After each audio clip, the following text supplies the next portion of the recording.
आपके पाठ्यक्रम में जो आइडियोलॉजिकल कंटेंट्स हैं, वैचारिक जो सत्व हैं, उन वैचारिक सत्व में समाजवाद शब्द को आपको परिभाषित कर दिया गया कि समाजवाद से बेसिकली आशय क्या है। समाजवाद के जो आर्टिकल्स कनेक्ट करने वाले हैं, वो कनेक्ट करने वाले जो आर्टिकल्स हैं, वे आर्टिकल्स आपको क्या है बता दिए गए कि आपको आर्टिकल 38, 39, इसके साथ ही 41, 42, 43, 43A, 43 जो A है ये आपको बताया गया। अब हम लोग इस बात को देखेंगे कि भारतीय संविधान की प्रस्तावना में उल्लिखित जो धर्मनिरपेक्ष शब्द है उसको परिभाषित करने वाला जो प्रश्न है, जो RAS 2013 में आया था, वो प्रश्न अगर बड़े रूप में आता है या बदल कर आता है तो क्या क्या बातें लिखें। क्योंकि प्रस्तावना में जैसे संपूर्ण प्रभुत्व संपन्न समाजवादी शब्द है, वैसे ही प्रस्तावना में क्या है, धर्मनिरपेक्ष शब्द भी है। और RAS 2013 में आपसे ये प्रश्न क्या है पूछा गया था, RAS 2013 में, कि प्रस्तावना में जो धर्मनिरपेक्ष शब्द है, जो धर्मनिरपेक्ष शब्द है, इस धर्मनिरपेक्ष शब्द को परिभाषित कीजिए। इस पर थोड़ा इसके सभी आयामों पर बात करेंगे। मतलब सेकुलरिज्म पर अगर 10 मार्कर क्वेश्चन भी आता है तो उस 10 मार्कर क्वेश्चन को भी आप करने की स्थिति में हो। ठीक है, तो यहां पर एक तो पंथ निरपेक्ष और धर्म निरपेक्ष की जो पूरी कहानी है, इस पूरी कहानी को आप क्या है समझेंगे, पंथ निरपेक्ष और धर्म निरपेक्ष। यहां हम लोग ये समझेंगे कि पंथ क्या होता है, पंथ क्या है, इसके साथ ही धर्म क्या है, पंथ क्या है, धर्म क्या है, और फिर पंथ और धर्मनिरपेक्ष का क्या है अंतर, क्या है, हम लोग देखेंगे। अब इसके साथ ही फिर हम लोग ये देखेंगे कि पंथ निरपेक्षवाद क्या है, पंथ निरपेक्षवाद या धर्मनिरपेक्षवाद क्या होता है। पंथ निरपेक्षवाद के प्रकार क्या होते हैं, पंथ निरपेक्षवाद जो है इसके जो प्रकार हैं, ये प्रकार क्या होते हैं। प्रकारों में 2 प्रकार की बात करते हैं। एक तो भारतीय पंथ निरपेक्षवाद, जो भारतीय पंथ निरपेक्षवाद है, और इसके साथ ही क्या है, एक यूरोपीय पंथ निरपेक्षवाद। तो ये क्या है, यूरोपीय पंथ निरपेक्षवाद। ठीक है, पंथ निरपेक्षवाद क्या है, प्रकार को समझने के बाद भारतीय संविधान में जो पंथ निरपेक्षवाद है से संबंधित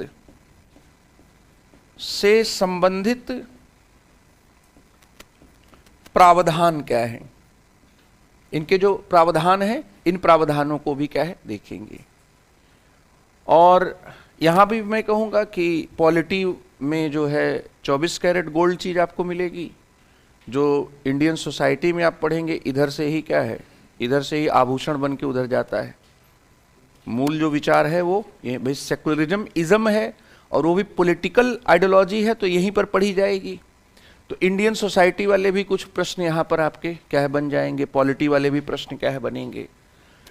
पंथ क्या है, तो किसी धर्म की जब हम शाखाएं करते हैं, ब्रांचेस करते हैं, या उसके संप्रदाय की बात करते हैं, या किसी धर्म की भी जब हम बात करते हैं तो उसे पंथ कहते हैं। पंथ शब्द सामाजिक संस्था वाले आयाम को बताता है। जो पंथ शब्द है वह सामाजिक संस्था वाला जो पक्ष होता है उसको बताता है। पंथ शब्द मजहब वाले अर्थ को क्या है बताता है, पंथ शब्द संप्रदाय वाले अर्थ को क्या है बताता है। धर्म शब्द एक अनेकार्थक शब्द है।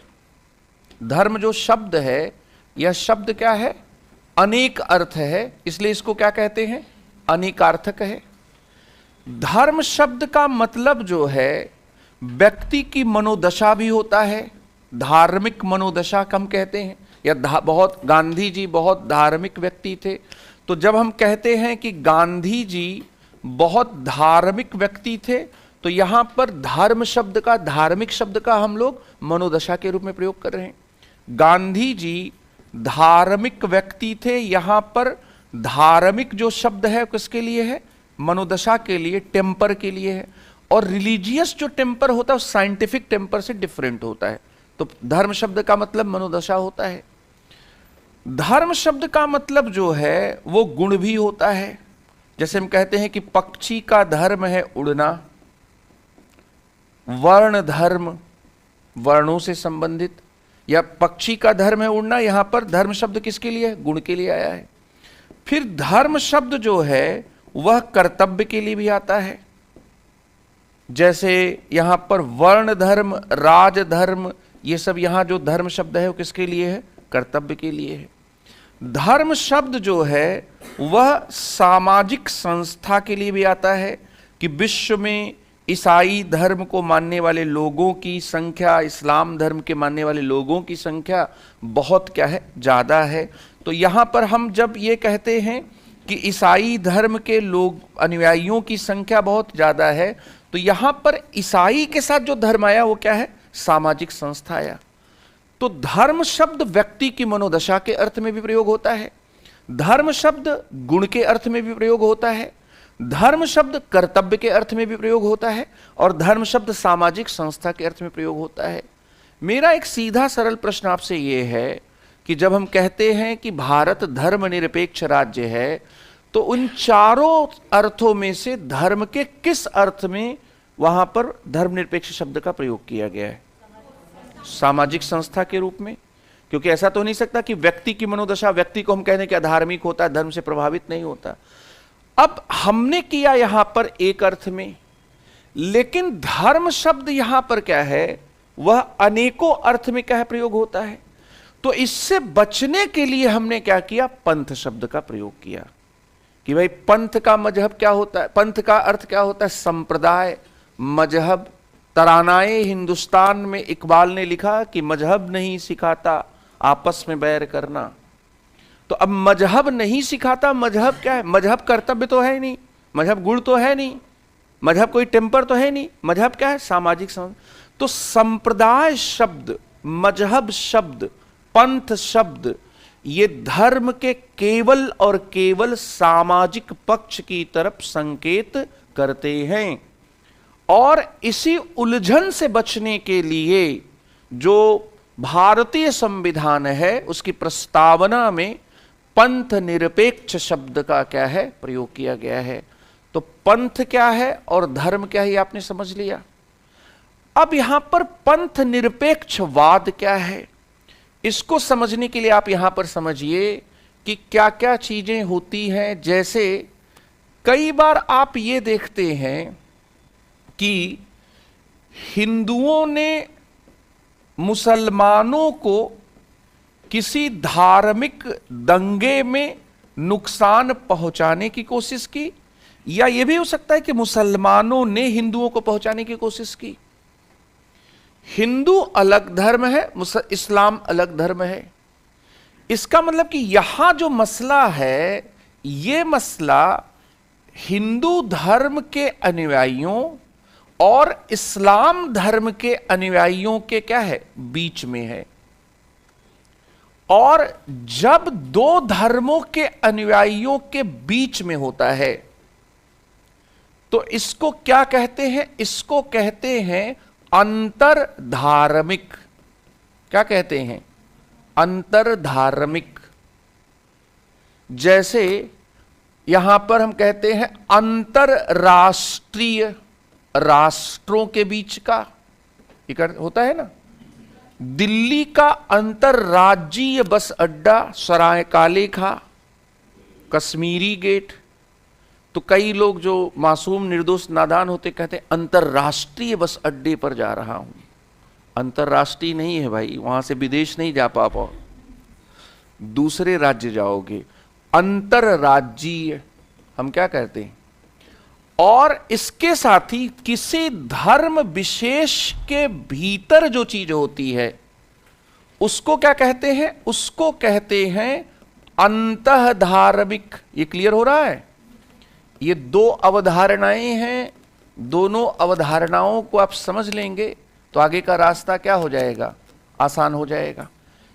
अंतर धार्मिक को इंग्लिश में क्या कहते हैं, इसको कहते हैं इंटर रिलीजियस। ये क्या है, इंटर रिलीजियस। जब दंगा होगा तो इंटर रिलीजियस क्या हो रहा है, कन्फ्लिक्ट हो रहा है। लेकिन हिंदुओं ने अपने ही कम्युनिटी के दलितों को मंदिर में प्रवेश करने से रोक दिया। ये दो धर्मों के बीच का विषय नहीं है, ये एक धर्म के क्या है, भीतर का विषय है। And that is called intra religious. ये क्या है, इंट्रा रिलीजियस। ठीक है। अब ये इंट्रा रिलीजियस जो झगड़े हैं, इन झगड़ों की कहानी आप जानते ही होंगे कि हिंदू धर्म के भीतर भी प्रॉब्लम रही है, आज भी है। येशुदास ने कहा कि मुझे एक मंदिर में जाने से इसलिए रोका गया क्योंकि मैं दलित था। सबरीमला मंदिर के बारे में उन्होंने कहा। अब येशुदास आप जानते हो कि बहुत बड़े गायक, बहुत अच्छे गायक हैं। तो अब ये हिंदू धर्म के भीतर का मसला रहा। इसी तरह से इस्लाम धर्म के भीतर जब सुन्नी मुसलमान सियाओं को ताजिया निकालने से रोकते हैं तो ये भी इस्लाम धर्म के भीतर का मसला है। इस्लाम धर्म के भीतर का जो मसला है वो सिया और सुन्नी के बीच में है। ईसाई धर्म में भी कैथोलिक और प्रोटेस्टेंट के बीच में सिर फुटौल की नौबत रही है। आयरलैंड चले जाएंगे आप, आयरलैंड का जो मसला है, उत्तरी आयरलैंड जो ब्रिटेन की जो कहानी, वो कैथोलिक और प्रोटेस्टेंट, उसमें बहुत वायर्ड चीजें हैं। इसका मतलब कि ईसाई धर्म के भीतर भी क्या है, कैथोलिक और जैनियों के भीतर भी पंगे रहे हैं। श्वेतांबर और पंगा जैनियों में कम रहा है, जैन बहुत सहिष्णु होते हैं। बौद्धों में भी हीनयानियों और महायानियों के बीच में कुछ तो वैचारिक मतभेद तो रहे हैं, हालांकि वो मारपीट की नौबत तक नहीं गए। हिंदुओं में भी आप जानते होंगे कि शैव हिंदू होते हैं, वैष्णव हिंदू होते हैं, पुराणों को मानने वाले स्मार्त हिंदू, स्मार्ट नहीं, स्मृतियों को मानने वाले। स्मृति को जो मानता है वो क्या है, धर्मशास्त्र और स्मृति को मानने वाले हिंदू को क्या कहते हैं, स्मार्त। आचार्य शंकर आए, उन्होंने कहा कि जो मुख्य देवता है उसको बीच में रखो, बाकी को परिधि पे रख दो। उपासना की पंचायतन पद्धति को उत्पन्न करके आचार्य शंकर ने हिंदुओं के बीच के जो धार्मिक मतभेद हैं उनको कम करने की कोशिश की।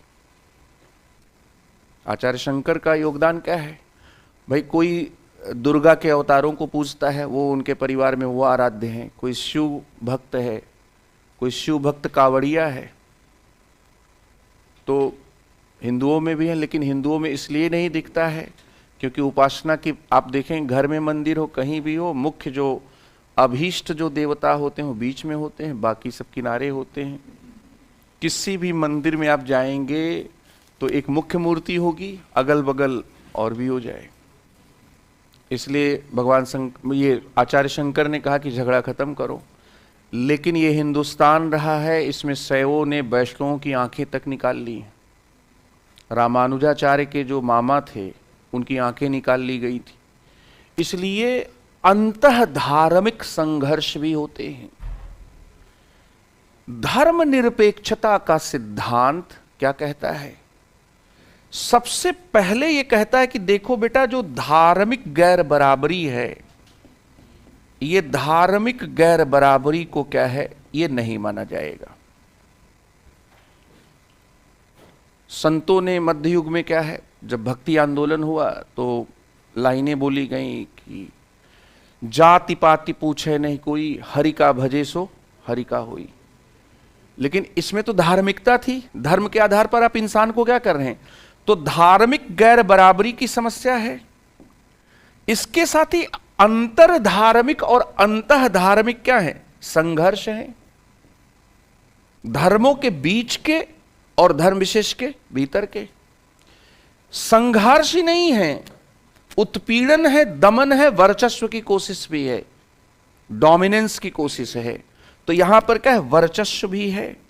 धर्मनिरपेक्षवाद एक राजनीतिक सिद्धांत के रूप में सभी प्रकार के धार्मिक भेदभावों, धार्मिक वर्चस्व और धार्मिक असमानताओं को समाप्त करने का सिद्धांत है।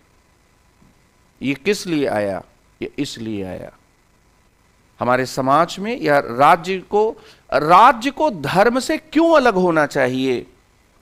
अगर राज्य किसी धर्म विशेष से अपने आप को जोड़ लेता है तो वह उस धर्म विशेष के अनुयायियों के पक्ष में झुकाव रख सकता है और दूसरे धर्म के अनुयायियों के अधिकारों, उनके हितों की उपेक्षा कर सकता है, यहां तक कि उसका विरोध कर सकता है।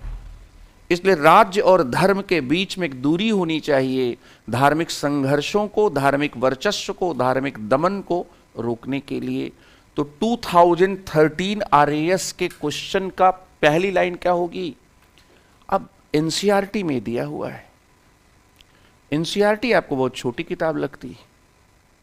जितनी पॉलिटी की अच्छी किताबें हैं उनमें सेकुलरिज्म का बहुत ही पुराना ओल्ड इज गोल्ड वाला दिया गया है। वो सब बेकार है, वो बदल गया सब, उसको माना नहीं जाता। यहां पर कि पंथ निरपेक्षवाद क्या है? तो पंथ निरपेक्षवाद का एक नकारात्मक अर्थ होता है जिसमें हम ये कहते हैं कि वो क्या नहीं है। तो हम कहेंगे कि धार्मिक गैर बराबरी नहीं होनी चाहिए, धार्मिक शोषण नहीं होना चाहिए, धार्मिक उत्पीड़न नहीं होना चाहिए, धार्मिक वर्चस्व नहीं होना चाहिए। हमें इस बात का भी जवाब मिला कि क्यों धर्म और राजनीति को अलग करने की हम बात करते हैं, क्यों हम कहते हैं कि राज्य का कोई धर्म नहीं होना चाहिए। क्योंकि राज्य का अगर कोई धर्म होगा तो राज्य उस धर्म के लोगों के साथ पक्षपात कर सकता है, दूसरे धर्मों के लोगों के हितों की क्या है? उपेक्षा कर सकता है।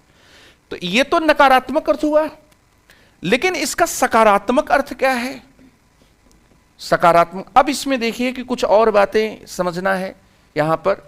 अब इसको थोड़ा और यहां देखें कि मैं अगर आपसे यह कहूं कि क्या धर्मनिरपेक्षवाद का सिद्धांत केवल धर्म और राजनीति के अलगाव का नकारात्मक सिद्धांत है, या धर्मनिरपेक्षवाद का सिद्धांत एक सकारात्मक सिद्धांत भी है? तो आप उत्तर देंगे कि सकारात्मक सिद्धांत भी है। धर्मनिरपेक्षवाद का नकारात्मक अर्थ क्या है? नकारात्मक अर्थ मैंने अभी आपको बताया कि धार्मिक शोषण, उत्पीड़न, वर्चस्व, दमन, संघर्ष, ये सब नहीं होना चाहिए। और क्यों नहीं होना चाहिए? तो स्टेट जो है वो अपने आप को रिलीजन से नहीं जोड़ेगा। रिलीजन 1, रिलीजन 2, रिलीजन 3, रिलीजन 4, इन सब से अपने आप को क्या कर लेगा? अलग करेगा। राज्य का कोई धर्म नहीं होगा, किसी राजकीय धर्म के रूप में या किसी धर्म को राजकीय धर्म की मान्यता क्या है? नहीं दी जाएगी। पहला सवाल, अलग होने का क्या मतलब है? ये KBC का सवाल है। बिल्कुल अलग हो जाना, राज्य धर्म से, जो राज्य है वह धर्म से बिल्कुल अलग हो जाए, पूरी तरह से पृथक हो जाए, या राज्य सभी धर्मों से समान दूरी अपना ले? बिल्कुल अलग नहीं,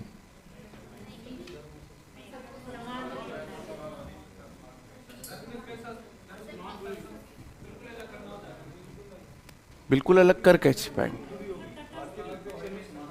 yes, this is the basis of the distinction of the European secularism and Indian secularism. जो यूरोपियन सेक्युलरिज्म है वो कहता है कि बिल्कुल अलग। फ्रांस में स्कूल में लड़कियां अगर हिजाब पहनकर आएंगी तो हम रोक देंगे, धार्मिक ड्रेस स्कूल में अलाउड नहीं है, बिल्कुल अलग। तो यूरोपीय जो पंथ निरपेक्षता है वह क्या है? यूरोपीय पंथ निरपेक्षता बिल्कुल अलग का सिद्धांत है। और भारतीय पंथ निरपेक्षता क्या है? ना काहू से दोस्ती, ना काहू से बैर, समान दूरी। इसलिए राज्य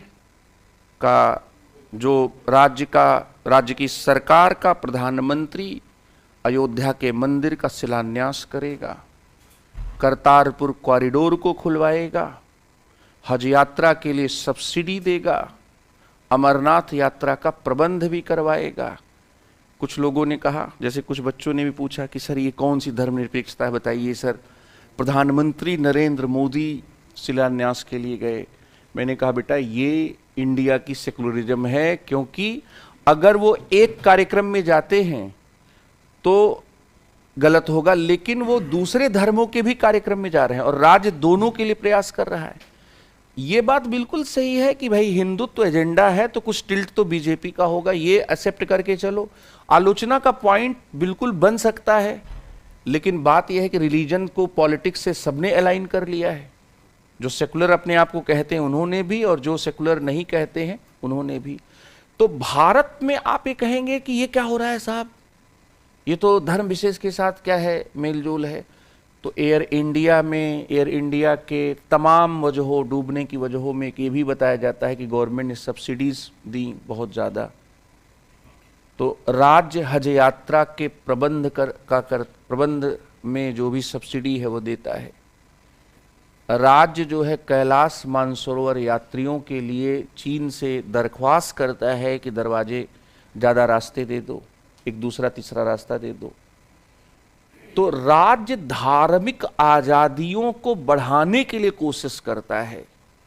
राज्य शिव भक्त कांवड़ियों के लिए हाईवे बंद करवा देता है। अब तो इधर कोरोना की वजह से कुछ राहत है, अदरवाइज दिल्ली पूरी चौक हो जाती है। दिल्ली से हरिद्वार हाईवे एक साइड बंद, जितने भी। और ये इससे ज्यादा धार्मिक आजादी कहां होगी? इससे ज्यादा धार्मिक आजादी कहां होगी? धार्मिक देश में भी नहीं है। और ईद आती है तो नमाज सड़कों पर भी अदा होती है। इससे ज्यादा धार्मिक आजादी कहां होगी? दरअसल हम तो ज्यादा धार्मिक आजादी का उपभोग करके बिगड़ैल बच्चे बन गए। वास्तविकता तो यह है कि हम तो ज्यादा जब चाहते हैं लाउड स्पीकर लगाकर भगवती जागरण शुरू कर देते हैं, फिर सामने वाला भी लगाएगा, अजान शुरू हो जाएगी। इस तरह से भारत में यही सब हो रहा है। तो हम तो वो कह रहे हैं कि तुम ज्यादा धार्मिक आजादी का उपयोग करोगे, ठीक है हम भी करेंगे। अब तुम्हारी अजान तो इधर भगवती जागरण, झूठे हनुमान चालीसा चल रहा है। अगर एक गांव में 3 मंदिर है, तीनों पर लाउड स्पीकर टंग गए हैं, और कोई बच्चा अगर पढ़ना चाहता है तो उसका पढ़ना मुहाल है। बोर्ड के पेपर्स हैं, हालत खराब है उसकी, क्योंकि सुबह भजन लग गया है। जीवन दुखी है। जिसके घर मंदिर के बगल में है, मस्जिद के बगल में, दोनों दुखी हैं, कुछ बोल ही नहीं पा रहे हैं। कुछ बोलने जाते हैं तो प्रीस्ट वहां पर बैठा हुआ है कि दिमाग खराब है, भगवान से पंगा ले रहे हो, कुछ नहीं होगा तुम्हारा। तो ये क्या है नकारात्मक अर्थ। यहां पर ये हुआ। सकारात्मक अर्थ क्या है? यहां पर जो सकारात्मक अर्थ है, वो सकारात्मक अर्थ क्या है, पॉजिटिव अर्थ क्या है? तो यहां यह कहा गया कि एक धर्मनिरपेक्ष जो राज्य होता है, या धर्मनिरपेक्षवाद का जो सिद्धांत होता है, उसकी सबसे मूलभूत बात यह होती है कि उसके जो लक्ष्य होते हैं वो हमेशा क्या होते हैं? गैर धार्मिक होते हैं। धर्मनिरपेक्षता केवल अलगाव की ही कहानी नहीं है। A secular state must have secular ends. अगर मैं ये कहता हूं कि एक राज्य है जिसका लक्ष्य है लोगों को पाप से मुक्ति दिलाना, भारतीय राज्य का लक्ष्य है हिंदुओं को मोक्ष प्राप्त कराना, तो ये धार्मिक राज्य हो जाएगा। राज्य के लक्ष्य कभी भी धार्मिक नहीं होने चाहिए। राज्य का लक्ष्य गैर धार्मिक होगा। आर्थिक समृद्धि का लक्ष्य क्या है? गैर धार्मिक। इसमें हिंदू मुसलमान कोई अंतर नहीं। इसी तरह से तरक्की, शांति समुदायों के बीच में और समुदाय के भीतर। शांति का मतलब यहां हिंदू मुसलमान के बीच में कोई अंतर नहीं। राज्य के लक्ष्य क्या होने चाहिए? गैर धार्मिक होने चाहिए। तो धर्मनिरपेक्षता की नई परिभाषा ये कहती है कि धर्म और राजनीति में अलगाव ही धर्मनिरपेक्षता के लिए पर्याप्त नहीं होता। राज्य के लक्ष्य भी क्या होने चाहिए? गैर धार्मिक होने चाहिए। तो ये दोनों बातें हैं। फिर धर्मनिरपेक्षता के दो प्रकार हो गए। तो यहाँ पर ये सब बातें हो गई। फिर इसके साथ ही आप यहाँ देखिए कि जब हम लोग पंथ निरपेक्षता से संबंधित प्रावधानों को देखते हैं तो भारतीय संविधान का अनुच्छेद 14 ये कहता है कि कानून के सामने सब क्या होंगे? बराबर होंगे। चाहे अमर हो, चाहे अकबर हो, चाहे एंथोनी हो। कानून के सामने अगर तीनों ने हेलमेट नहीं लगाया है तो पुलिस चालान तीनों को बराबर काटेगी। ये अलग बात है कि अमर या अकबर कोई पुलिस वाले के कान में जाकर फूंक दें कि चाचा विधायक है हमारे, छोड़ो मुझे, मैं जा रहा हूं, अभी फोन करवाता हूं। इससे सेकुलरिज्म नहीं टूटता। जैसे कई लोग बताइए इससे सेकुलरिज्म टूट गया, भाई इससे सेकुलरिज्म नहीं टूटता। यहां पर प्रशासन की गड़बड़ी है। कानून का अनुपालन इस आधार पर नहीं भेदभावपूर्ण हो रहा है कि कोई धर्म विशेष का, वो पैरवी वाला पावरफुल आदमी है। वो अपनी रिलीजियस आइडेंटिटी पर छूट नहीं लिया उसने। अगर रिलीजियस आइडेंटिटी पर छूट दी गई होती तो सेकुलरिज्म पर क्या है? ऑब्जेक्शन है। वो कह रहा है कि चाचा विधायक है हमारे, हमको मत पकड़ो। इसलिए अनुच्छेद 14। फिर अनुच्छेद 15 ये कहता है कि धर्म, वर्ग, जाति, मूल, वंश, लिंग के आधार पर भेदभाव नहीं होगा। तो धर्म के आधार पर भेदभाव क्या है? नहीं होगा। यह भी पंथ निरपेक्षता को क्या है? प्रूव करता है। भारतीय संविधान का अनुच्छेद 16 ये कहता है कि सरकारी नौकरी में सबको अवसर की क्या होगी? समानता होगी। तो 16 भी आ गया इसमें। भारतीय संविधान का अनुच्छेद 25 ये कहता है कि तुम्हें 4 अधिकार हैं। एक है अपने अंतःकरण को मान लो, अंतःकरण की स्वतंत्रता का अधिकार, किसी भी धर्म को मानने का अधिकार, किसी भी धर्म के आचरण का अधिकार और किसी भी धर्म के प्रचार का अधिकार। तो फ्रीडम ऑफ कॉन्शस एक अधिकार, किसी भी धर्म को मानने का अधिकार, किसी भी धर्म के आचरण का अधिकार और प्रचार का 4 अधिकार 25 में हो गए। ये भी धर्मनिरपेक्षता को प्रूफ करता है। अनुच्छेद 26 से कहता है कि अगर तुम्हारा तैयारी में मन न लगे तो एक धार्मिक संस्था बना लो, उसके नाम से प्रॉपर्टी भी रख सकते हो, उसको चला सकते हो, और उसको चलाने के साथ जो चंदा उंदा है सब रख कर, इसके साथ ही भारत में बहुत संत महात्मा जिन्होंने स्कैम किया उसकी तरफ गड़बड़ भी कर सकते हो। 26 की कृपा है सब। 26 की जो कृपा है वो बाबाओं ने एकदम लूटी है भारत में। चाहे हरियाणा के बाबा रहे हों, चाहे वो आसाराम रहे हों, सब अनुच्छेद 26 की महिमा से क्या है? एकदम संपन्न रहे। ये भी बात तो उन्होंने क्या है, क्योंकि 26 क्या कहता है कि आप धार्मिक संस्थाएं बना सकते हो, चला सकते हो, उसके नाम पर आप संपत्ति, चल अचल संपत्ति रख सकते हो, उसका प्रबंधन कर सकते हो। तो भारत दुनिया में अद्भुत देशों में है जिसमें मंदिरों के नाम ट्रस्ट, जब जमीन होती है, फिर जमीन पर कब्जा, मंदिर पर कब्जा, यही सब चलता है भारत में। अभी एक बाबा जी बहुत बड़े जो है हिंदू धर्म के जो है, उन्होंने आत्महत्या कर ली। सीबीआई जांच, सोचिए बाबा ने आत्महत्या की, सीबीआई जांच हो रही है। बाबा के आत्महत्या का जो प्रश्न है वो क्या है, कितना गहन है, आप इस बात को समझ सकते हैं। 26 की महिमा है। 27 ये कहता है कि धर्म विशेष की अभिवृद्धि के लिए कोई कर नहीं लिया जाएगा। सभी धर्मों की अभिवृद्धि के लिए कर ले सकते हो, धर्म विशेष की अभिवृद्धि के लिए नहीं ले सकते, क्योंकि औरंगजेब के समय की जो चेतना है वो भारत को लगातार परेशान करती रही है। तो 27 भी धर्मनिरपेक्षता का क्या हो गया, एक आधार हो गया। 28 से कहता है कि सरकार के पैसे से जो स्कूल पूरी तरह से चलते हैं वहां पर कोई धार्मिक प्रार्थना नहीं होगी, बाकी में स्कूल वालों की और गार्जियन की इच्छा है, उनकी आपसी सहमति। संस्थाएं 4 प्रकार की होती हैं। संस्थाएं वैसे हम लोगों की जिंदगी में स्कूली शिक्षा संस्थाएं 2 प्रकार की होती हैं। एक होता है सरकारी, दूसरा होता है प्राइवेट। सरकारी फिर दो प्रकार की होती हैं, एक सरकार बनाती है वही चलाती है, दूसरा सरकार बनाती नहीं है वो चलाती है।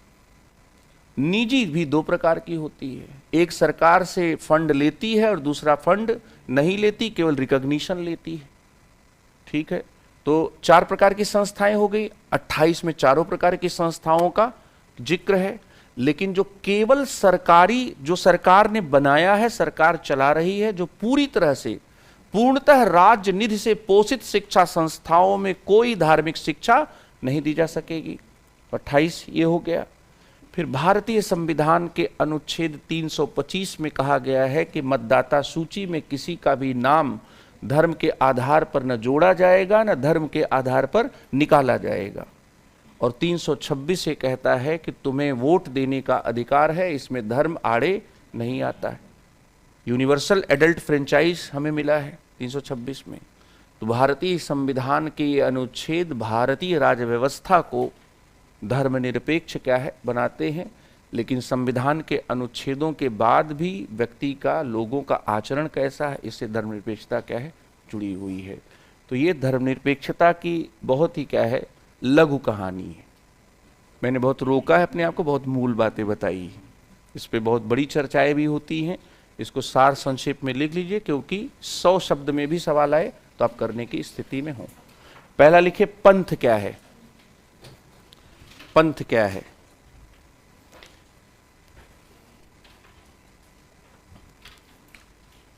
ठीक है, मल्टीफेसेट पढ़ा रहा हूं, इंडियन सोसाइटी में भी काम आएगा, क्योंकि जैसा मैंने कहा पॉलिटी वाला इसको 24 कैरेट गोल्ड बात बताएगा। आइडियोलॉजी है ना, तो आइडियोलॉजी कहां ज्यादा होगी? आइडियोलॉजी की जब बात आएगी, राजनीति से अलग करने की बात आएगी, तो उसको तो राजनीतिक पॉलिटी वाले सेक्शन में क्या है। इसलिए आप देखेंगे जैसे संप्रदायवाद, क्षेत्रवाद। एक और बात है कि राजनीति दो तरह की होती है, एक धर्म आधारित राजनीति और दूसरा धर्म के बगैर राजनीति। तो धर्म आधारित राजनीति को ही संप्रदायवाद कहते हैं, बहुत सिंपली क्या। और धर्मनिरपेक्षतावाद संप्रदायवाद का विरोधी सिद्धांत है, वो संप्रदायवाद को क्या करता है, नकारता है। तो अगर पॉलिटिक्स के अलाइनमेंट के आधार पर देखेंगे तो ये होगा। राज्य के स्वरूप के आधार पर देखेंगे तो राज्य दो प्रकार के होते हैं। धर्म और राज्य के संबंध को अगर आप देखेंगे तो राज्य दो प्रकार का होता है, एक होता है धर्मतांत्रिक राज्य, दूसरा होता है धर्मनिरपेक्ष राज्य। जैसे अभी अफगानिस्तान है, वो Islamic Republic of the Afghanistan है, ठीक है, तो वो धर्मतांत्रिक राज्य हो गया। इस्लाम क्या है, वहां पर राज्य का धर्म है। भारत क्या है, धर्मनिरपेक्ष राज्य है। बहुत से दुनिया के देश हैं जो धर्मतांत्रिक हो रहे हैं, हो चुके हैं। तो ये सब राज्य से भी और राजनीति से भी जो इसका अलाइनमेंट है, उस अलाइनमेंट को क्या है जोड़ना है। तो इसमें नेक्स्ट आप लिखे, पहला लिखे पंथ क्या है। पंथ शब्द क्या है? धर्म के सामाजिक पक्ष के आधार पर, धर्म के सामाजिक पक्ष के आधार पर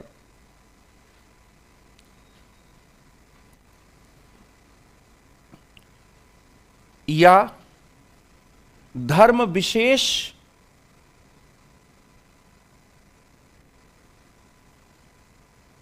को संप्रदाय के आधार पर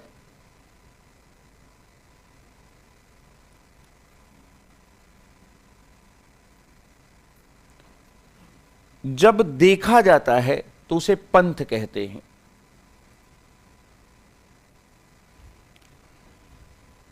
उसे पंथ कहते हैं। इसको देखिए इंग्लिश में क्या कहते हैं, सेक्ट कहते हैं। तो सेक्ट के जो है पर्टिकुलर रिलीजियस बिलीफ्स होते हैं।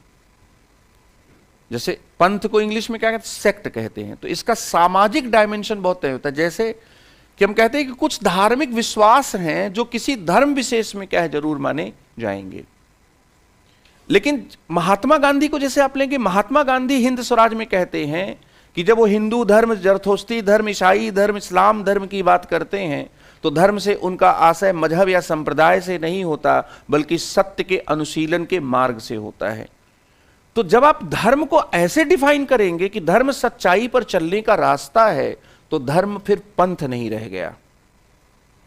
फिर वो मजहब नहीं रह गया, वो तो नैतिकता की एक क्या है, सीढ़ी हो गई। इसलिए पंथ में जो समुदायगत सामाजिक एस्पेक्ट वो आएंगे, लेकिन धर्म शब्द में जो धर्म शब्द है वो व्यापक है, वहां पर नैतिक पक्ष भी आ जाते हैं। तो इसलिए दूसरा लिखिए, धर्म क्या है? धर्म क्या है? धर्म एक अनेकार्थक शब्द है। धर्म एक अनेकार्थक शब्द है।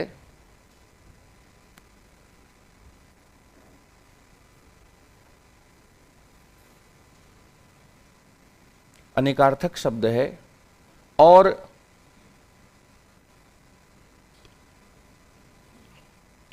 इसे चार प्रमुख अर्थों में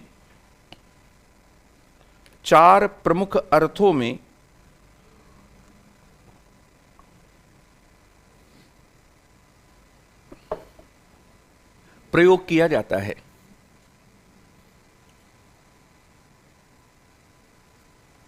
पहला, मनोदशा के अर्थ में। मनोदशा के अर्थ में उदाहरण लिख लीजिए, गांधी जी अत्यंत धार्मिक व्यक्ति थे।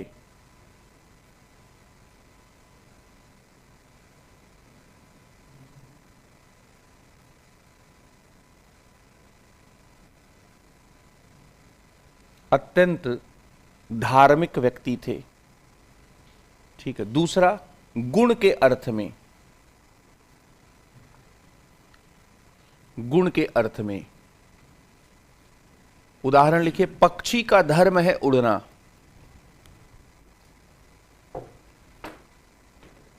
पक्षी का धर्म है उड़ना। तीसरा, कर्तव्य के अर्थ में।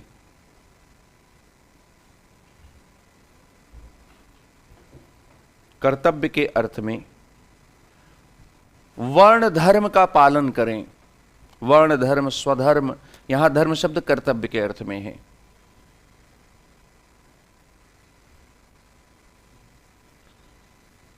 चौथा, सामाजिक संस्था के अर्थ में।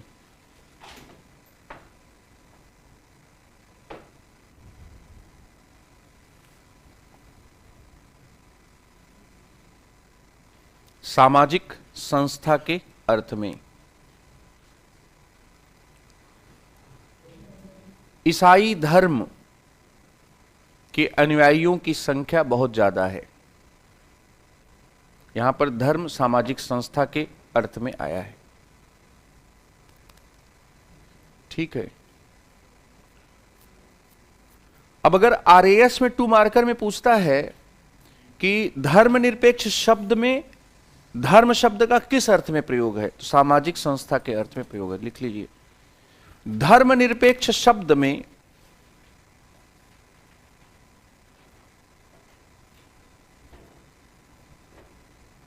धर्म शब्द का प्रयोग, धर्मनिरपेक्ष शब्द में धर्म शब्द का प्रयोग सामाजिक संस्था के अर्थ में किया जाता है।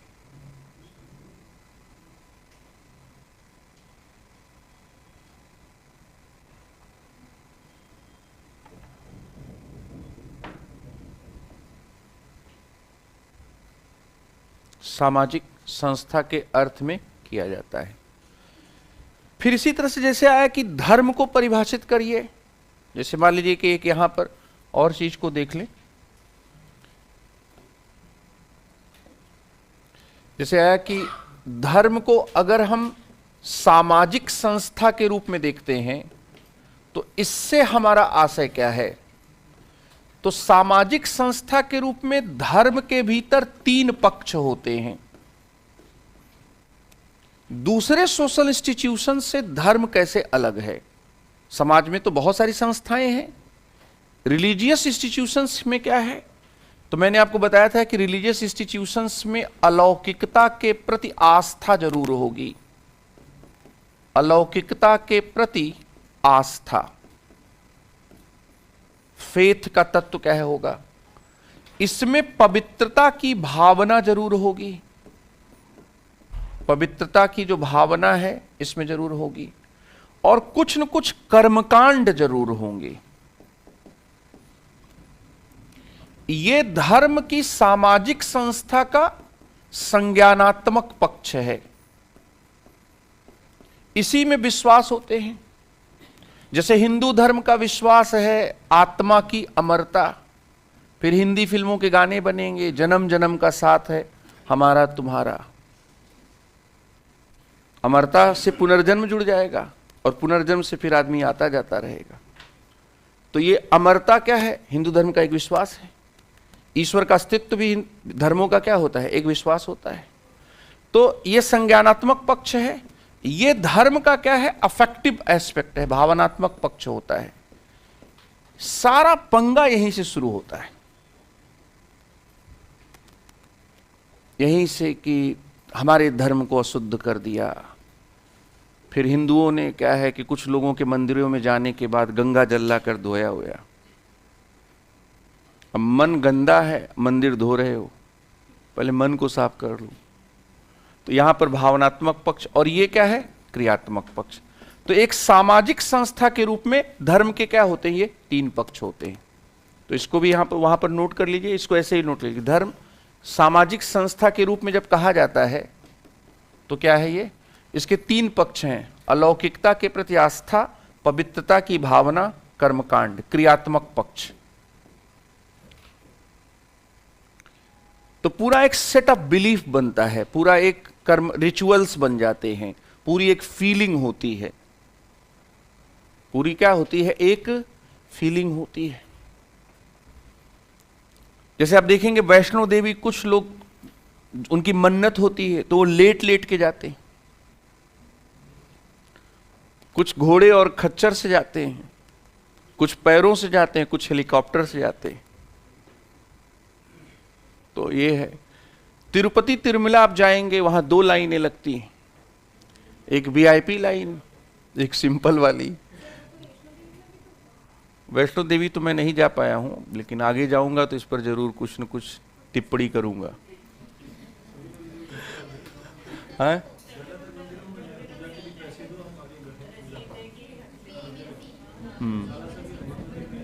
हाँ। और वही है ना कि अब संतों ने, हमारे संतों ने कहा कि जाति पाति पूछे नहीं कोई, हरि का भजे सो हरि का होई। तो ये है। तो रिलीजियस कॉर्पोरेटिज्म जो आया है, मंदिर भी बहुत बड़े गढ़ हैं।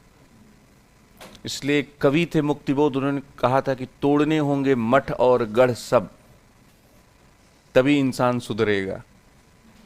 तो ये भी, अब ये आप देखेंगे बहुत कम ही ऐसा है जहाँ पे सरलता के साथ चीज़ें होती हों, जहाँ पर मूल भावना क्या बची। एपीजे अब्दुल कलाम साहब बहुत नाराज रहा करते थे। वो कहते थे कि धर्म की सबसे बड़ी प्रॉब्लम क्या है कि उसमें आध्यात्मिकता ही खत्म होती जा रही, कर्मकांड बढ़ता जा रहा है। कर्मकांड जो है वह क्या है? बढ़ता जा रहा है। तो ये हुआ, आपने नोट कर लिया इसको। अब इसमें हम लोग यहाँ पर वापस आते हैं। तो ये धर्म वाला पक्ष आपने क्या है कि धर्म शब्द इतने अर्थों में प्रयोग करते हैं। सामाजिक संस्था वाला क्या है? कर लिया। अब नेक्स्ट आइए, पंथ निरपेक्षवाद क्या है?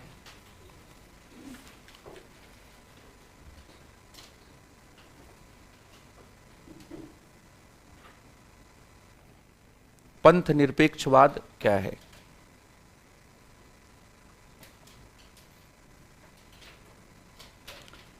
यह धर्मों के बीच और धर्म विशेष के भीतर, यह धर्मों के बीच और धर्म विशेष के भीतर, धर्म विशेष के भीतर धार्मिक गैर बराबरी,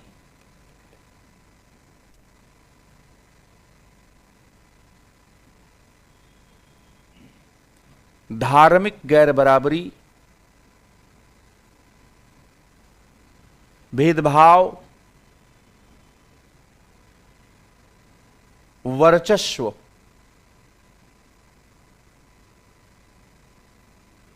को नकारने का सिद्धांत, नकारने वाला सिद्धांत है।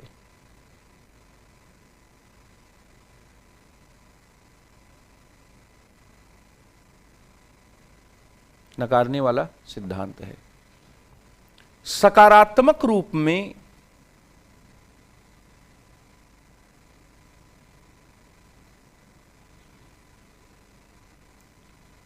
यह किसी राज्य के लक्ष्यों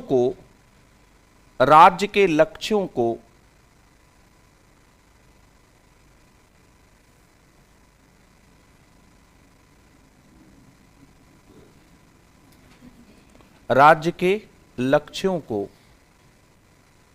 गैर धार्मिक मानते हुए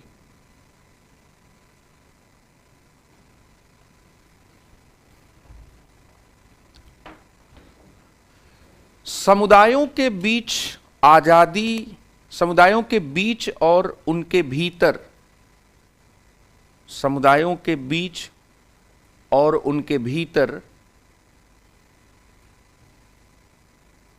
आजादी, समानता,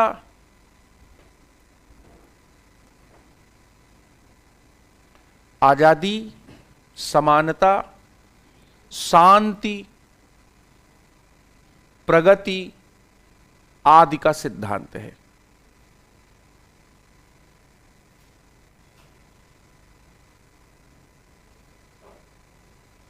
शांति का सिद्धांत है।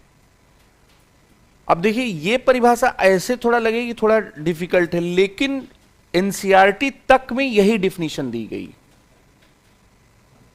धर्मनिरपेक्षता को यह कहा गया कि धर्मनिरपेक्षता धर्मों के बीच और धर्म विशेष के भीतर जो गैर बराबरियां होती हैं उसको समाप्त करने वाला सिद्धांत है। ठीक है। और इसके साथ ही जो समुदायों के बीच और समुदाय विशेष को ध्यान में रखकर यह शांति का सिद्धांत है, तरक्की का सिद्धांत है। वो इसीलिए नकारता है कि धर्म के आधार पर चीजें क्या है, न हो। अब इसमें यह कि जब ये नकारा जाएगा तो इसके लिए दूरी बनाने की क्या है, बात होगी। तो नेक्स्ट लिखिए यहां पर, पंथ निरपेक्षवाद या धर्म निरपेक्षवाद, जो भी आप लिख रहे हैं, हाँ इसी में पंथ निरपेक्षवाद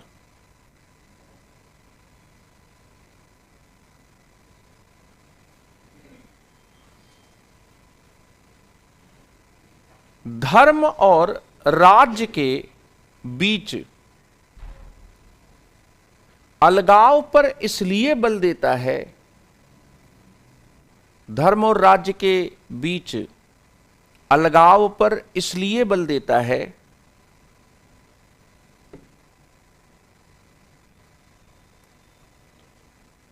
ताकि किसी धर्म विशेष के साथ भेदभाव न हो,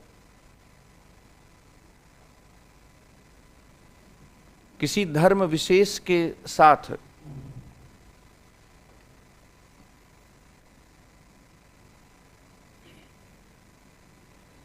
भेदभाव न हो। ठीक है, इसीलिए अलगाव पर क्या है, बल देता है। लेकिन यह ध्यान रखना है, देखिए पानी जिंदगी जीने की, पानी और हवा जरूरी शर्त है, लेकिन पानी जिंदगी की पर्याप्त शर्त नहीं है। पानी पी पी कर जीवन नहीं चलता है। जैसे पानी के बगैर जीवन नहीं होगा, हवा के बगैर जीवन नहीं होगा, तो जिस चीज के बगैर कोई दूसरी चीज नहीं होती वो उसकी जरूरी शर्त हो जाती है, लेकिन इसके बावजूद भी वो पर्याप्त शर्त नहीं होती कि भोजन भी चाहिए, मकसद भी चाहिए जिंदगी को। आदमी पागल हो जाता है बिना मकसद के, गजनी टाइप का हो जाता है। आमिर खान वाली मूवी आपने देखा होगा ना, उस टाइप का हो जाता है। इसलिए अनिवार्य शर्त तो है ये, लेकिन ये पर्याप्त शर्त नहीं है। सेकुलरिज्म की सफिशिएंट कंडीशन ये नहीं है। Separation of the wall is not sufficient condition of the secularism.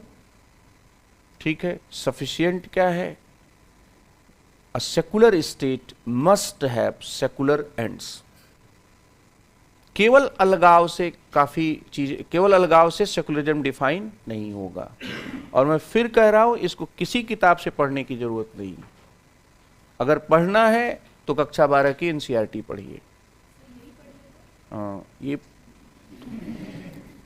तो निचोड़ है ही है। तो जैसे अगर ये, जैसे इसमें मैं आपको आगाह कर रहा हूं, डीडी बसु, सुभाष कश्यप, किताबें लाचार हैं, बेकार हैं। एम लक्ष्मीकांत को मैं किताब में कम गाइड में ज्यादा रखता हूं। गाइड ही है वो, कलेक्शन है, a good collection but not scientific at all. इसलिए उसको मग करना, उसको दिमाग में रखना विश्व का 8वां आश्चर्य ही है।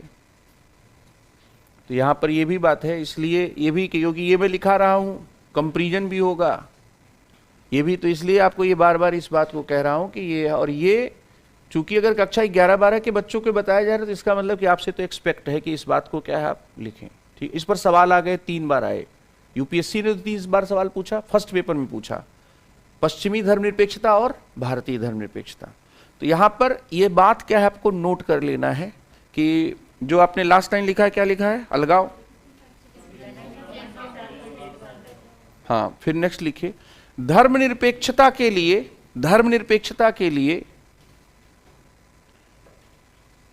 राज्य और धर्म का अलगाव एक जरूरी शर्त है। राज्य और धर्म का अलगाव एक जरूरी शर्त है, लेकिन यह पर्याप्त शर्त नहीं है। लेकिन यह पर्याप्त शर्त नहीं है। धर्मनिरपेक्षता के लिए धर्म और राज्य का अलगाव एक जरूरी शर्त है, लेकिन यह पर्याप्त शर्त नहीं है। पर्याप्त शर्त क्या है? एक धर्मनिरपेक्ष राज्य के, लिख लीजिए, एक धर्मनिरपेक्ष राज्य के लक्ष्य गैर धार्मिक होने चाहिए। गैर धार्मिक क्या है? होने चाहिए।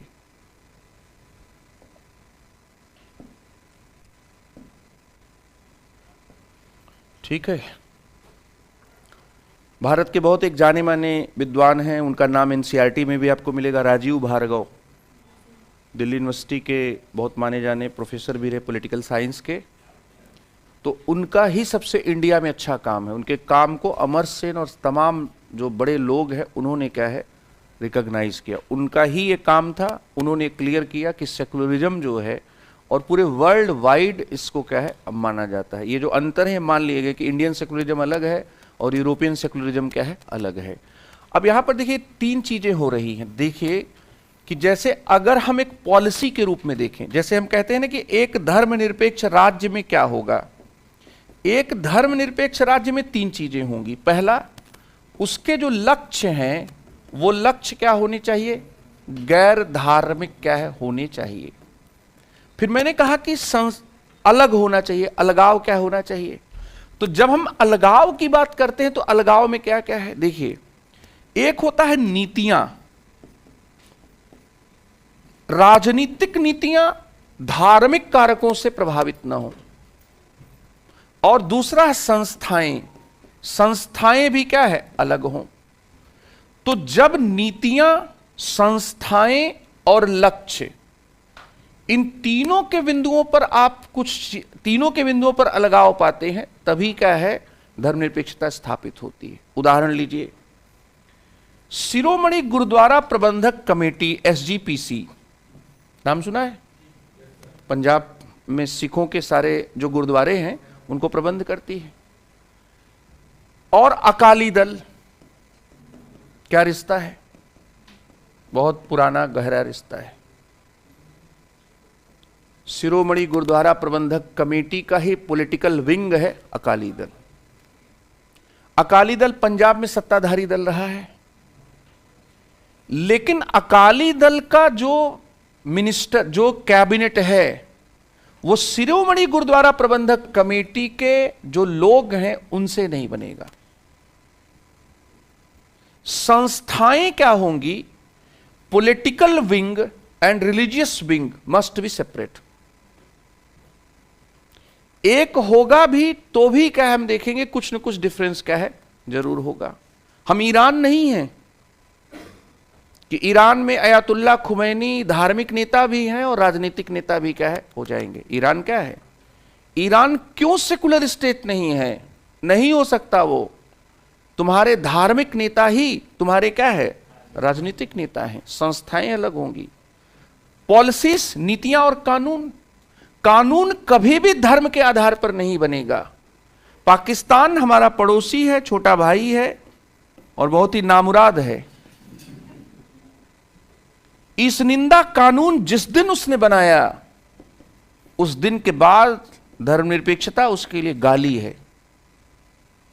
क्योंकि इस निंदा कानून ब्लेस्फेमी एक्ट में किसी मुसलमान ने अगर कोई जुर्म किया है तो उसे कम सजा होगी, और किसी गैर मुसलमान ने अगर किया है तो उसे ज्यादा सजा होगी।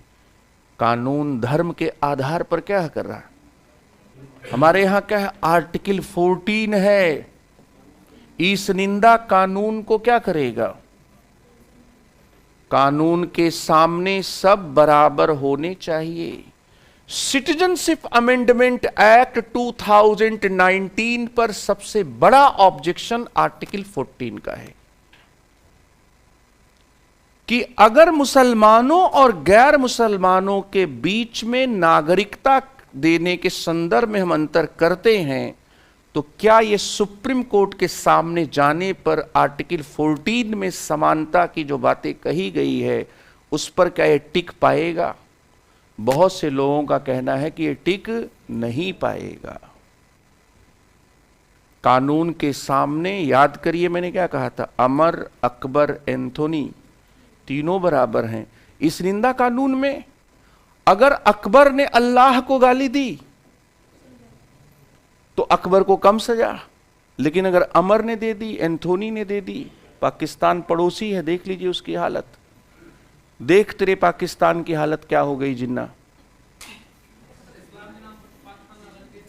नहीं, सब है, लेकिन अल्पसंख्यकों के साथ आप कैसा व्यवहार करते हैं। और अगर आप डिस्क्रिमिनेशन की इंतहा कब हो जाती है? When you are formulating law on the basis of different religions.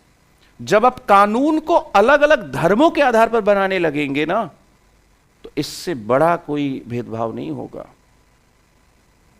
तब तो एकदम दिल टूटने वाली बात हो जाएगी। इंसान तो अब क्या है, इंसान को राज्य कैसे पहचान रहा है? वो तो मुसलमान, हिंदू, सिख, ईसाई के रूप में पहचान रहा है ना। राज्य ने इंसान को कैसे पहचाना? राज्य ने इंसान को हिंदू, सिख, मुस्लिम, ईसाई क्या है, तो ये यहां पर, इसलिए ये बात को ध्यान में रखना। ये बना लीजिए ट्रायंगल काम, अगर ठीक है। हाँ,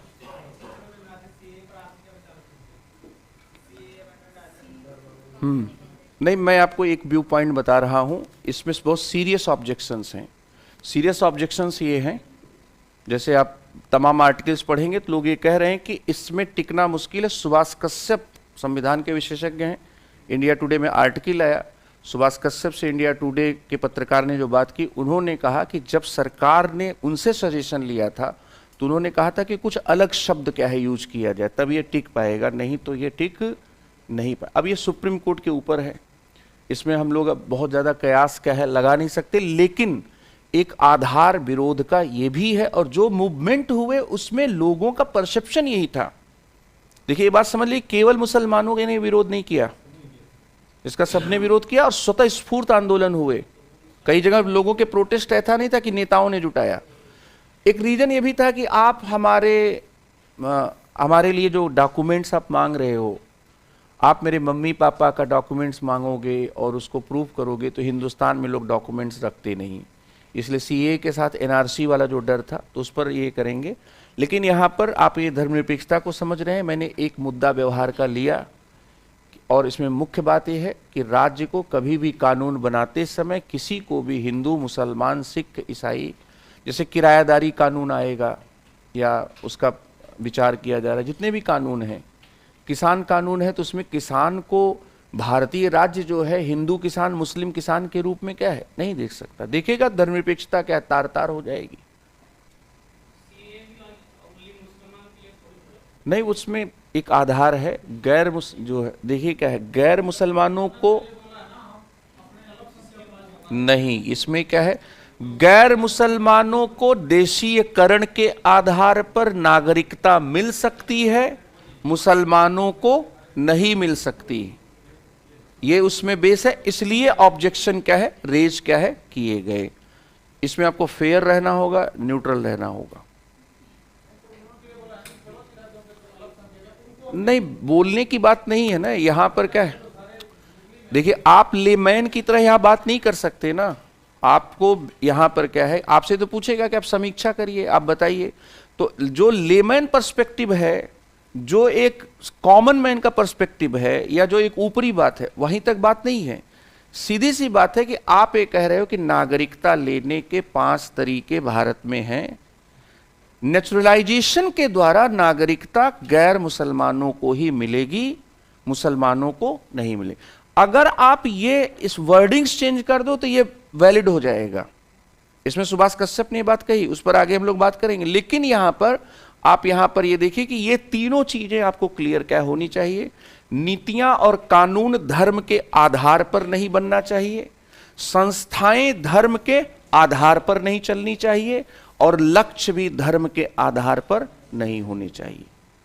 तभी धर्मनिरपेक्षता संभव होगी। अब आपसे पूछा गया कि धर्मनिरपेक्षता को संभव बनाने की शर्तें बताइए, तो ये 2 मार्कर होगा, तो आप ये तीनों पॉइंट क्या है लिखेंगे। तो यहां पर आप ब्रैकेट में नीचे लिख लीजिए, धर्मनिरपेक्षता को संभव बनाने वाली क्या है, ये शर्तें हैं 3। नीतियां और कानून क्या है, पहली शर्त क्या है, धर्म के आधार पर क्या है, धर्म के आधार पर नहीं होना चाहिए। संस्थाएं क्या हैं, धर्म से अलग होनी चाहिए, संस्थाएं क्या हैं, और लक्ष्य क्या होनी चाहिए, गैर धार्मिक होनी चाहिए, गैर धार्मिक क्या है, होने चाहिए। ठीक है, अब इसमें हम लोग यहां तक इस पॉइंट को हमने कर लिया, परीक्षा पंथ निरपेक्ष। अब इसमें आते हैं पंथ निरपेक्षवाद प्रकार। नेक्स्ट आइए, पंथ निरपेक्षवाद प्रकार।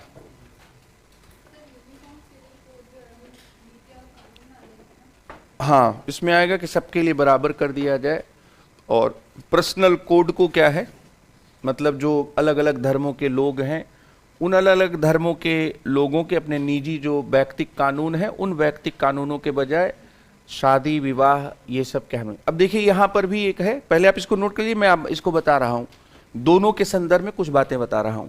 इसको पंथ निरपेक्षवाद के प्रकार में लिखिए, धर्म और राजनीति के आपसी संबंधों के आधार पर, धर्म और राजनीति के आपसी संबंधों के आधार पर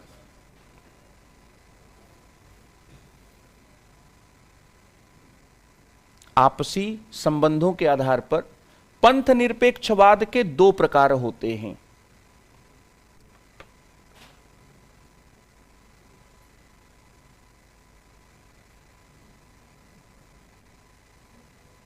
पंथ निरपेक्षवाद के 2 प्रकार होते हैं। पहला, धर्म और राजनीति बिल्कुल अलग हों, बिल्कुल अलग हों।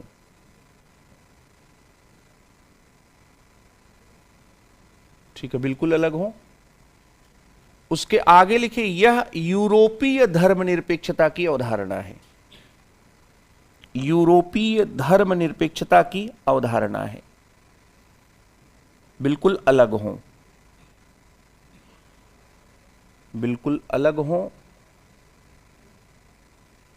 यूरोपीय धर्मनिरपेक्षता की अवधारणा है ये। ठीक है, तो इसको कहते हैं कंप्लीट सेपरेशन। ठीक है, दूसरा लिखिए,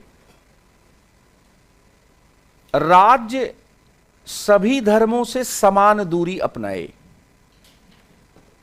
राज्य सभी धर्मों से समान दूरी अपनाए।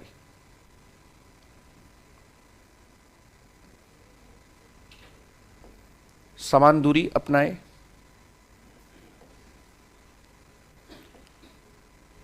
यहां पर क्या है, राज्य सभी धर्मों से समान दूरी अपनाए, तो इसको कहते हैं सैद्धांतिक दूरी का या प्रिंसिपल्ड डिस्टेंस का क्या है सिद्धांत। ये सैद्धांतिक दूरी का सिद्धांत है, ये भारतीय धर्मनिरपेक्षता है। तो लिख लीजिए ब्रैकेट में सैद्धांतिक दूरी का सिद्धांत, ठीक, सैद्धांतिक दूरी का सिद्धांत, यह भारतीय धर्मनिरपेक्षता है, यह भारतीय धर्मनिरपेक्षता है। ठीक है, अब यहां पर आप देखिए भारतीय जो धर्मनिरपेक्षता है उसको एक तरफ लिखिए और जो यूरोपीय धर्मनिरपेक्षता है, यूरोपीय धर्मनिरपेक्षता जो है उसको दूसरी तरफ लिखिए। ठीक है, इसका जो आधार है, भारतीय धर्मनिरपेक्षता का जो आधार है, ये आधार इसका मैंने आपको बताया कि ये क्या है, समान दूरी का, ये समान दूरी या सैद्धांतिक दूरी का, ये सैद्धांतिक दूरी का सिद्धांत है। ठीक है, प्रिंसिपल डिस्टेंस का। यहां पर ये क्या है, ये बिल्कुल अलग होने का सिद्धांत है। ठीक है, एक हुआ। दूसरे पॉइंट को आप देखिए, यहां पर हस्तक्षेप की गुंजाइश कहां पर है। जैसे यहां पर क्या है, समान दूरी या सैद्धांतिक दूरी, राज्य धर्मों से सिद्धांत के आधार पर दूरी अपनाएगा। इसलिए जैसे सिद्धांत का कोई मुद्दा आएगा, सिद्धांत टूटेगा, राज्य हस्तक्षेप भी कर देगा। राज्य जो है, अगर मंदिर में दलितों को जाने से रोका जाएगा तो राज्य मंदिर में हस्तक्षेप करेगा। अगर 3 तलाक के नाम पर मुस्लिम महिलाओं को भेदभाव का सामना करना पड़ेगा तो राज्य 3 तलाक के लिए कानून बनाएगा। तो भारतीय धर्मनिरपेक्षता हस्तक्षेपवादी है। बिल्कुल दूरी में तो आपको हस्तक्षेप भी नहीं करना है, क्योंकि बिल्कुल अलग होने में आप क्या कॉमन सेंस से और लॉजिकली क्या निकला कि बिल्कुल अलग है, तो जो जैसा चल रहा वैसा चलने दीजिए, आपको बिल्कुल इसमें इंटरवीन नहीं करना है। मतलब यहां पर state should not intervene in any religious issues, यहां पर यह बात हुई। तो यहां हम ये कहेंगे कि यह क्या है, अहस्तक्षेपवादी है। इसमें राज्य क्या है, हस्तक्षेप नहीं करेगा। अर्थात राज्य धर्म के मामलों में हस्तक्षेप क्या है, नहीं करेगा।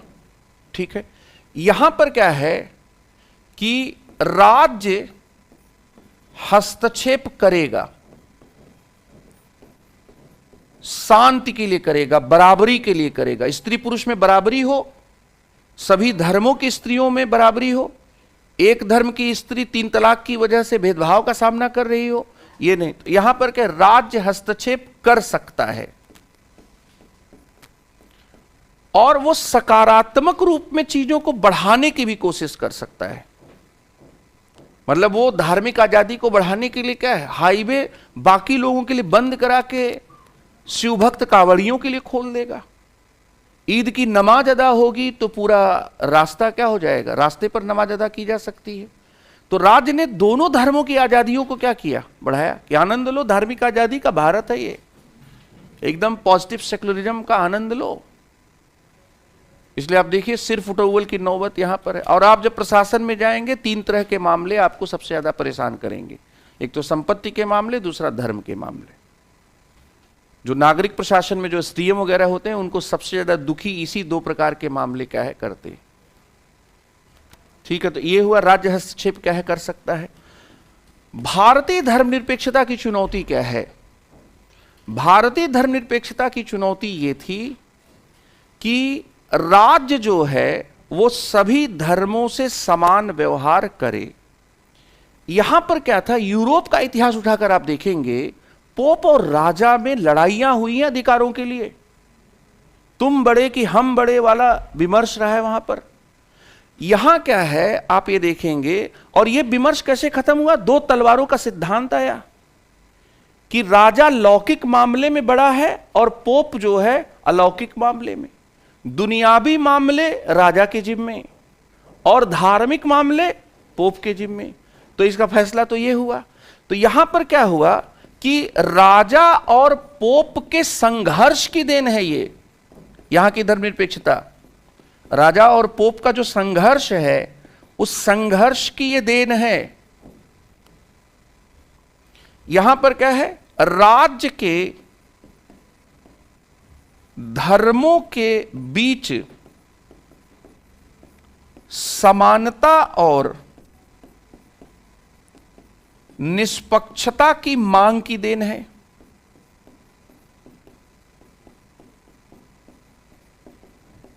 निष्पक्षता की जो मांग है उसकी क्या है, देन है।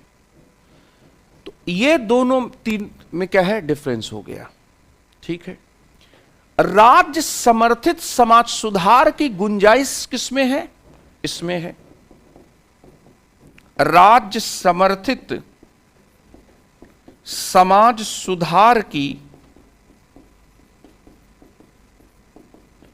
गुंजाइश है इसमें। इसमें राज्य समर्थित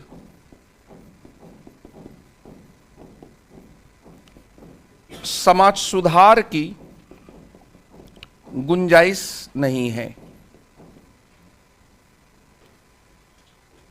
ठीक है, ये चारों अंतर काफी हैं।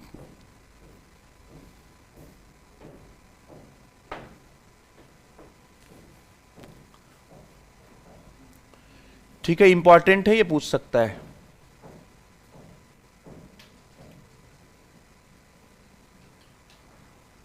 अब आइए धर्मनिरपेक्षता से संबंधित संवैधानिक प्रावधान, इसको कॉन्स्टिट्यूशन से जोड़ना है।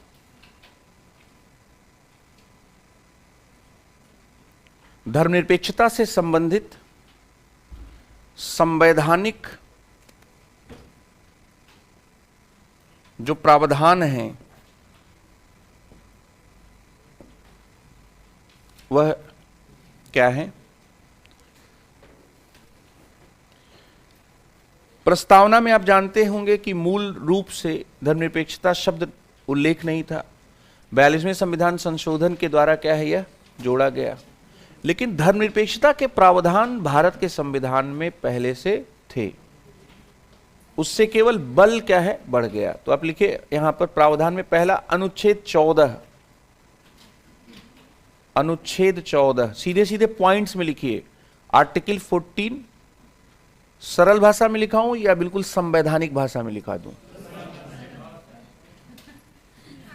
जैसे संवैधानिक भाषाओं की विधि के समक्ष समता और विधियों का समान संरक्षण। सरल भाषा होगी कानून के सामने सब बराबर हैं, कानून को लागू करने के मामले में भी सब बराबर। सरल वाला लिखिए, ज्यादा काम आएगा, क्योंकि नंबर तो उसमें आएगा ज्यादा। नहीं, इसमें आप सिंपल लिखिए, क्योंकि इसका जो सवाल है, देखिए इस टॉपिक को मैं कहां से जोड़ के करा रहा हूं। आपके आरएएस का एक टॉपिक है राजनीतिक गत्यात्मकताएं, तो हम प्रस्तावना को भी डील कर रहे हैं और राजनीतिक गत्यात्मकताओं में धर्म भी पढ़ना है आपको। मल्टीफेसेट पढ़ा रहा हूं, ये जब पढ़ा के चला जाऊंगा, पेपर दोगे तब पता लगेगा कि एक एक बात कितनी जगह आई है और कितने पेपर को क्या है किया गया। देखो ऐसा जीएस का भी ना कुछ क्रक्स होता है, हवा में चीजें नहीं है। ऐसा नहीं कि एक ऐसा वृत्त है जिसका कोई और छोर नहीं है। कुछ बेसिक जो इंपॉर्टेंट चीजें हैं वो हैं, वो पूछी जाएंगी। क्यों उसने जो है, अब जैसे ये आरएएस के प्रीवियस ईयर के क्वेश्चंस हैं, हालांकि क्वेश्चन मुझे सब पता है, ईयर को लेकर मेरे दिमाग में कई बार कि मुझे 2018 वाला कई बार 2013 में लगता है, कई बार 2016 में लगता है। तो इसमें आप देखिए कि 2013 में सवाल पूछा गया कि संविधान की प्रस्तावना में उल्लिखित धर्मनिरपेक्ष शब्द को परिभाषित कीजिए। इसका मतलब कि जो इंपॉर्टेंट चीजें हैं वो इंपॉर्टेंट चीजें पूछी जा रही हैं। तो कभी अति लघु उत्तरीय पूछा है, कभी थोड़ा बड़ा कर देगा। बड़ा करने में भी एरियाज हैं, तो इसलिए ये ध्यान में रखना है। अब यहां पर आप सिंपल में लिखिए, आप उसको आगे सुधार लेंगे, आगे बहुत मौके आएंगे अनुच्छेद 14 के बारे में। तो कानून के सामने सब बराबर हैं, कानून के सामने सब बराबर हैं, कानून के पालन में भी सब बराबर हैं, बनने में भी सब बराबर हैं और पालन में भी सब बराबर हैं। ठीक, चाहे अमर हो, चाहे अकबर हो, चाहे एंथोनी। ठीक है, 14 हो गया। अनुच्छेद 15, धर्म के आधार पर भेदभाव से मना किया गया। धर्म के आधार पर भेदभाव से मना किया गया।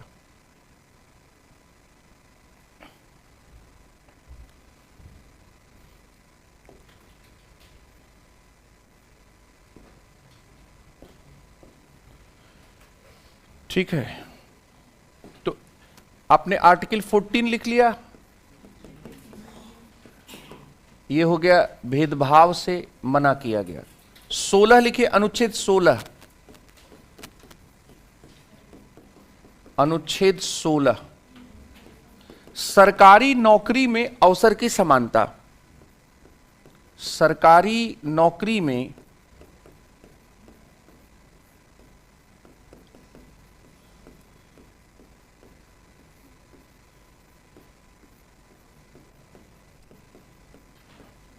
अवसर की समानता, 16 हो गया।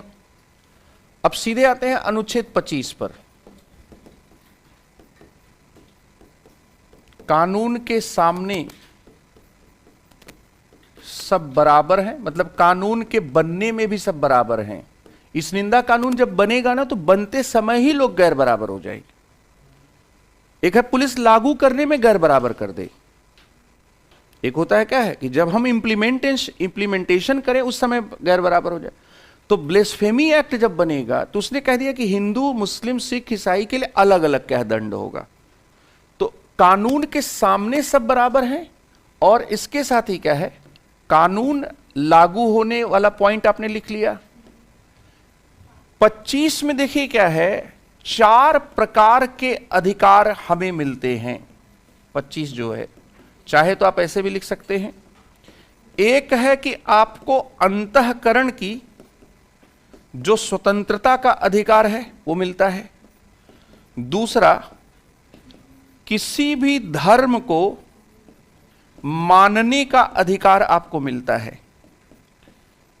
फिर किसी भी धर्म को आचरण का अधिकार मिलता है। धर्म के आचरण का अधिकार, और इसके साथ ही क्या है, प्रचार का अधिकार।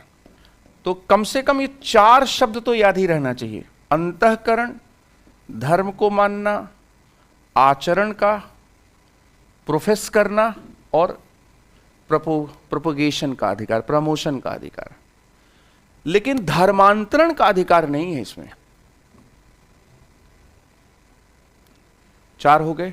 अनुच्छेद 26, अनुच्छेद 26 जो है ये क्या है, धार्मिक संस्थाएं बनाने, चलाने, उनके नाम पर चल अचल जो संपत्ति है वह रखने, वह प्रशासन का अधिकार। ये चलाने को मैं यहां पर प्रबंधन के अधिकार के रूप में ले रहा हूं।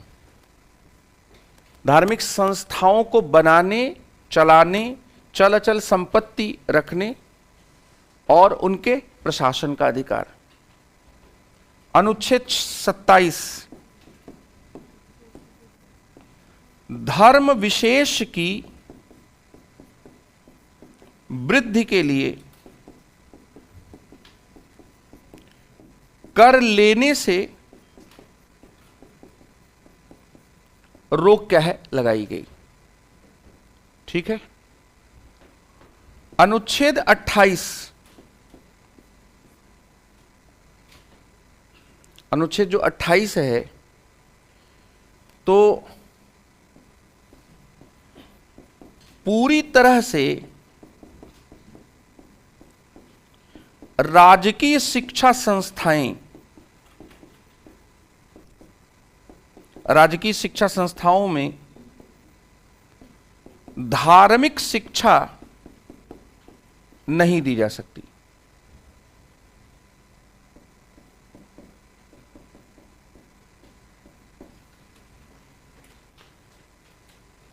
ठीक है। अनुच्छेद 325 मतदाता सूची में धर्म के आधार पर नाम न तो जोड़ा जाएगा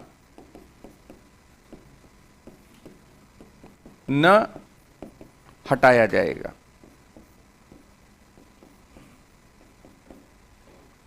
अनुच्छेद 326 सार्वभौमिक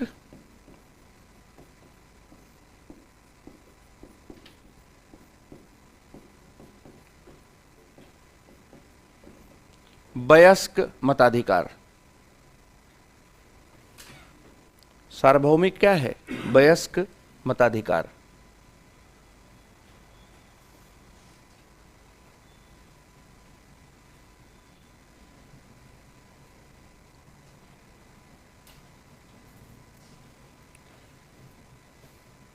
भारत में वयस्क होने की उम्र कितनी है?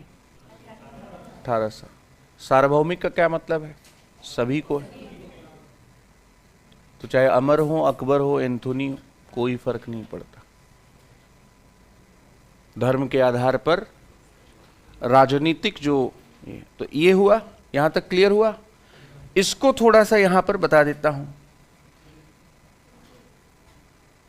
ठीक है, आगे बढ़ूं? स्पीड तेज करिए थोड़ा, इथिक्स नहीं है ये।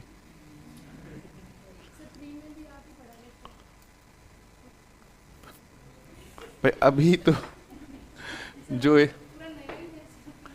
एजेंडा अभी है ना, उसको रखते हैं। एजेंडे चेंज नहीं करनी चाहिए कभी भी। मतलब मंजिलें चेंज हो जाएंगी, रास्ते भी क्या हो जाएंगे? चेंज हो जाएंगे।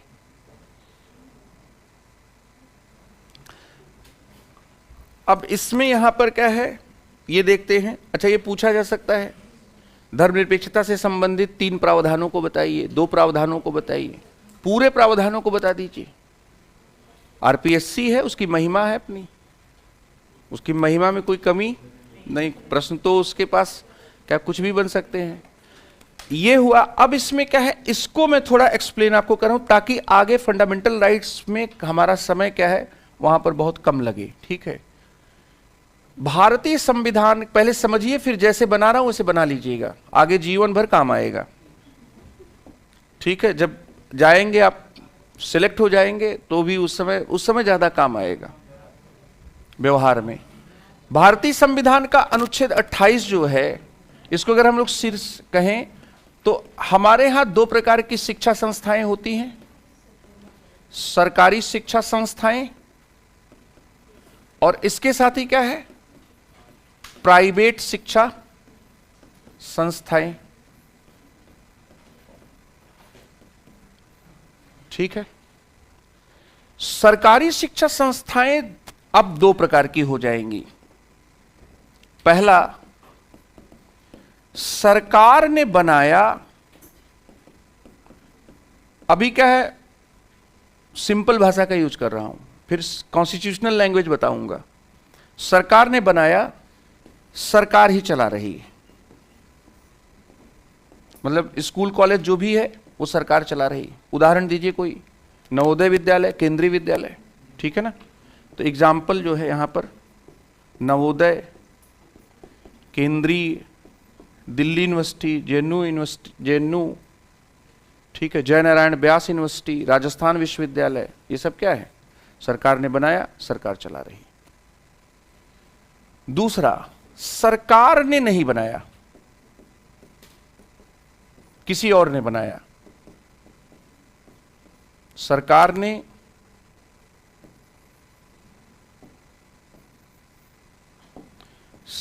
ने नहीं बनाया। सरकार केवल क्या कर रही है? चला रही।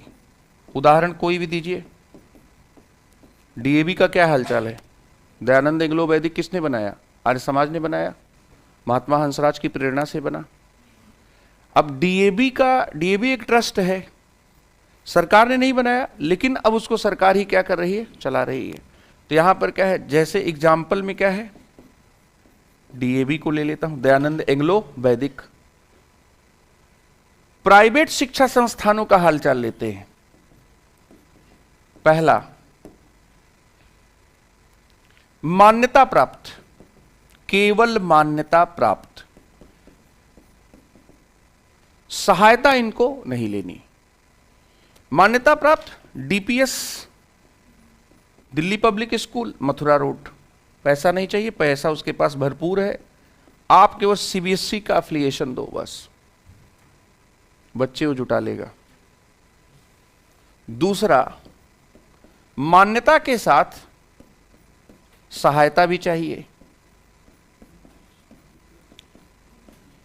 ये क्या है? मान्यता प्राप्त जो है ये अनएडेड है, इसको सरकार से कोई ऐड नहीं मिलती।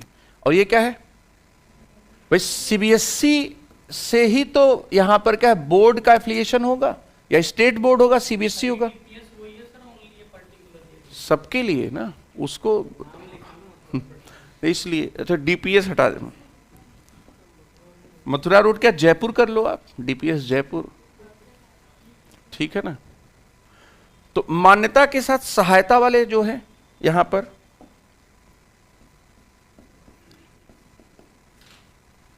अब ऐसे भी स्कूल कॉलेज मिलेंगे जो क्या है, एफिलिएशन भी है और जो क्या है, जिनको ऐड भी क्या है दिया जाता है। अब इसमें मैं तो दिल्ली का ही उदाहरण ले सकता हूं, जयपुर के बारे में तो मुझे ज्यादा पता नहीं है, ठीक है। तो दिल्ली का ही उदाहरण ले लेता हूं। जैसे मान लीजिए दिल्ली का एक स्कूल है कुलाची हंसराज, तो छोटे बच्चों वाला जो है उसमें उसको ऐड भी मिलता है। तो यहां पर क्या है, मान लीजिए कि हंसराज एक स्कूल या कॉलेज है, उसके बारे में हमने यहां पर ले लिया। 28 क्या कहता है इसको समझ लीजिए, आगे फिर 28 की फिर आवश्यकता नहीं रहेगी।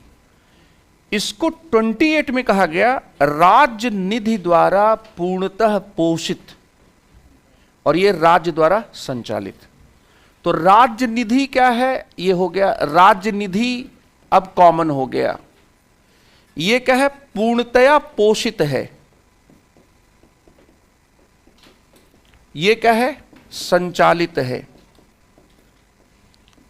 ये मान्यता प्राप्त और ये सहायता प्राप्त। प्रार्थना किस में होगी? धार्मिक प्रार्थना किस में नहीं होगी? प्रार्थना इसमें क्या होगी? नहीं होगी। इसमें होगी। आर्य समाज ने कहा कि हम ट्रस्ट है, हमारे ट्रस्ट में लिखा गया है गायत्री मंत्र के पाठ के बाद ही बच्चे फील्ड से कक्षाओं में जाएंगे। ट्रस्ट के नियम से सरकार भी क्या है, यहां पर क्या है, होगी, हो सकती है। यहां होगी, शर्त क्या है? यस, अभिभावक जो है, बच्चे जो अभिभावक बेचारे क्या करेंगे, गार्जियंस, वो जानते हैं कि अगर किसी बच्चे को ईसाई स्कूल में दिलाया है एडमिशन, और अगर उन्होंने कहा कि हमारा बच्चा जो है वो प्रार्थना नहीं करेगा यीशु की, अगले दिन वो बुलाएंगे कि लो ट्रांसफर सर्टिफिकेट ले जाओ बच्चे को। अभिभावक की सहमति होनी चाहिए, क्योंकि बच्चा तो छोटा है। तो यहां पर क्या है, ये है, और यहां पर भी वही है। ये क्यों है? क्योंकि राज्य को धर्म से क्या है, अलग रखा। पूरा पैसा गवर्नमेंट का है, गवर्नमेंट बना रही है, गवर्नमेंट क्या है, चला रही। ठीक है, तो ये समझाने के लिए बताया था। तो उसमें आप केवल लिख लीजिए अनुच्छेद, हाँ, सब में शर्त है, सब में शर्त है इसमें नहीं होगी, शर्त अलग अलग है। यहां पर ट्रस्ट की शर्त है और यहां पर क्या है, अभिभावक, अभिभावक की सहमति। हाँ हाँ, मदरसे ऐसा है कि मदरसे बेटा आते हैं 30 में, अनुच्छेद 30 में माइनॉरिटी एजुकेशनल इंस्टीट्यूशन है, आर्टिकल 30 माइनॉरिटी एजुकेशनल इंस्टीट्यूशंस उधर आते हैं। उनका कोई बोर्ड वोर्ड नहीं होता, खुद ही बोर्ड है। सरकार दुखी रहती है, ये खुद बोर्ड में पता नहीं क्या पढ़ाते रहते। भाई अनुच्छेद 30 की ही तो कृपा है, उनको कोई बोर्ड की मान्यता की जरूरत है? कुछ नहीं जरूरत। आतंकवाद का जो टीचिंग प्लेस है उसको माना गया ना कि जो सुन्नी इस्लाम का कनेक्ट रहा है वो देवबंद से रहा है। ठीक है, बच्चे दुखी हो जाते हैं, लेकिन ये सच्चाई है कि कहीं ना कहीं ब्रेन वॉशिंग की जाती है, तब तो आदमी बंदूक उठाता है कि जान देकर भी जान लेंगे, खुद मर जाएंगे, सुसाइड बॉम्बर बन जाएंगे। 25,000 30,000 रुपए में पाकिस्तान में इजीली लोग सुसाइड बॉम्बर बनने के लिए तैयार। अब रहोगे ही नहीं तो 25-30,000 लेकर करोगे क्या? लेकिन बस फंडामेंटलिज्म, मगज धुनाई जिसको कहते हैं, ब्रेन वॉशिंग, ब्रेन वॉशिंग जो है जिसको कहते हैं कि जैसे मान लीजिए कि अभी हम ही लोग जिद पर आ जाएं तो आंदोलन तो खड़ा किया ही जा सकता है। रोज आकर आपसे कहूं 2 मिनट 5 मिनट कुछ न कुछ बोलना शुरू कर दूं, तो ये आप सोचिए कि अगर एक टीचर में इतना कन्विंसिंग पावर आ सकता है तो जो उसी काम में है, उसमें छोटी क्या बड़े बच्चों को कर देते हैं। लगातार पिचिंग, इसलिए क्या है, सरकारें ये चाहती हैं कि इनको रेगुलेट करें, लेकिन वो कहते हैं कि हमें तो अनुच्छेद 30 की कसम है, आप हमारे भीतर मामले में हस्तक्षेप मत करिए, हम उसमें कर नहीं सकते। फंडिंग को क्या है, धीरे धीरे फंडिंग और इन सब चीजों को क्या है, ये किया है। हाँ, और इसके साथ ही ये भी बात है ना कि अब केवल भारत का मामला नहीं रहा ना, ये कहा जाता है कि इतना फंडिंग है, सऊदी अरब ने इतनी फंडिंग की है इंटरनेशनली कि गांव में घर बहुत हालत उनकी खराब है, लेकिन कुछ ऐसे क्षेत्र हैं जहां पर रिलीजियस प्लेस बहुत चमक रहे हैं। तो अगर मंदिर चमकता हुआ है और घर क्या है बिल्कुल बिगड़ी जर्जर हालत में है, तो इसका मतलब यह है कि इसके लिए फंडिंग क्या है, कहीं ना कहीं चाहिए। तो ये मस्जिद के लिए भी बात सही है भाई। अगर कहीं पर आप मान लीजिए अक्षरधाम मंदिर है दिल्ली में, तो चमकता हुआ मंदिर है, तो बगल में आप जैसे ही आगे निकलेंगे तो चमकता हुआ शहर भी तो है। मंदिर उतना ही अच्छा होगा जितना कि सोसाइटी वहां पर वैसी एफ्लुएंट होगी। लेकिन अगर धार्मिक प्लेस बहुत अच्छा है और लोगों की हालत खराब है, तो इसका मतलब उनके पैसे से तो नहीं बना है। तो इसलिए ये भी एक इंटरनेशनल फंडिंग के है, पेट्रो डॉलर का इसमें सब खेल है, तो ये अलग चीज है। यहां पर मैंने आपको प्रावधान क्या है बता दिए। लास्ट इसमें पॉइंट लिख लीजिए, 42वें संविधान संशोधन 1976 के द्वारा प्रस्तावना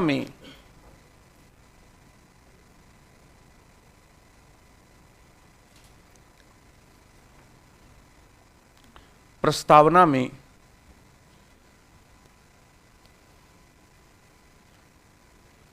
धर्मनिरपेक्ष शब्द जोड़ा गया, धर्मनिरपेक्ष शब्द जोड़ा गया।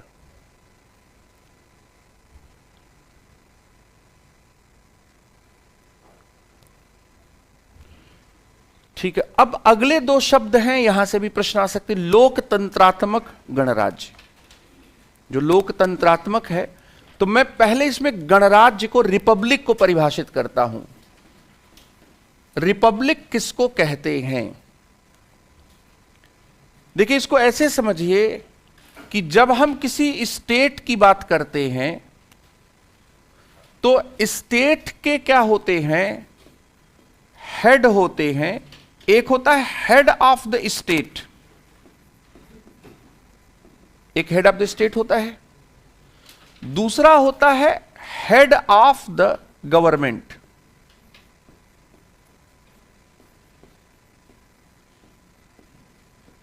कुछ राजनीतिक व्यवस्थाओं में ये अलग अलग होते, कुछ में एक होते। हेड ऑफ द स्टेट राज्य का प्रमुख या राज्य का प्रधान, और ये क्या है, सरकार का प्रधान।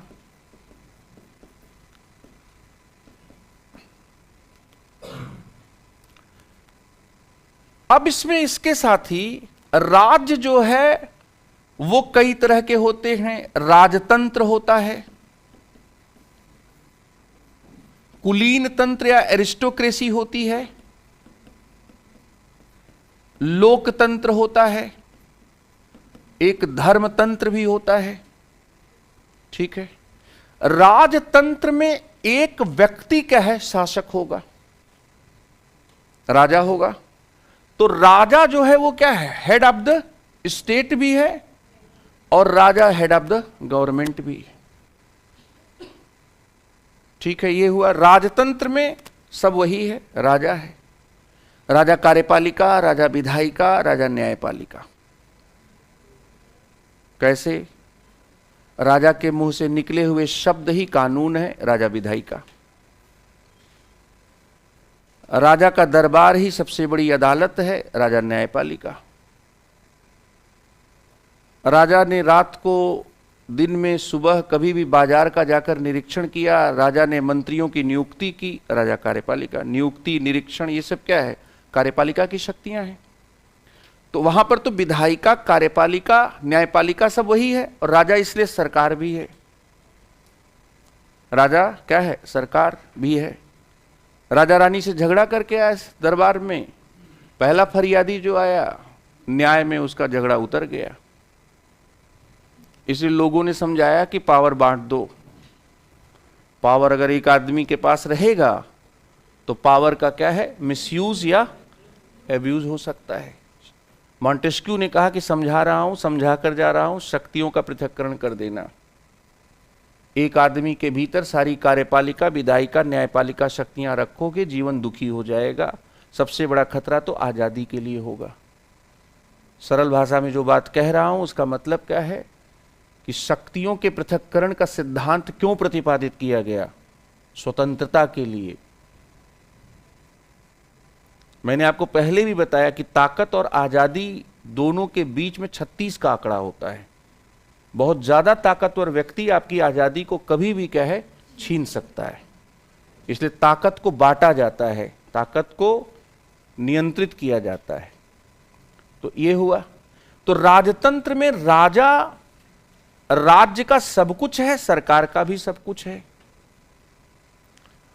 लोकतंत्र में जनता है, कुलीन तंत्र में कुछ लोग हैं, कुछ लोग हैं।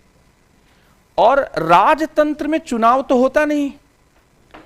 तो राजा का जो पद है वंश परंपरा से चलेगा, वंशानुगत होगा।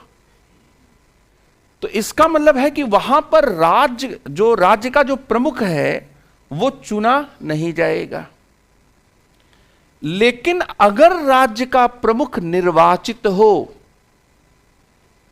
तो ऐसे राज्य को क्या कहते हैं, गणतंत्र या गणराज्य कहते हैं। ध्यान रखना, सरकार से इसका ताल्लुक नहीं है। सरकार तो तुरंत जैसे ही चुनी हुई सरकार होगी, तो हम कहते हैं कि लोकतंत्र होने की पहली सबसे जरूरी शर्त तो यही है कि चुनाव हो। तो लोकतंत्र होना एक चीज है, लोकतंत्रात्मक गणराज्य होना दूसरी चीज है। हमारा पड़ोसी नेपाल, वो भी छोटा भाई है। आजकल चीन के साथ उसकी दोस्ती ज्यादा हो गई। चीन के साथ उसकी जो गलबहियां हैं वो चल रही हैं। ठीक है, और चीन के गले में हाथ डालकर भारत को आंख तरेरता है, ये भी बात है। तो जब वहां लोकतंत्र का आंदोलन शुरू हुआ तो आंदोलनकारियों ने कहा कि हमको केवल लोकतंत्र नहीं चाहिए, हमको गणतंत्र चाहिए।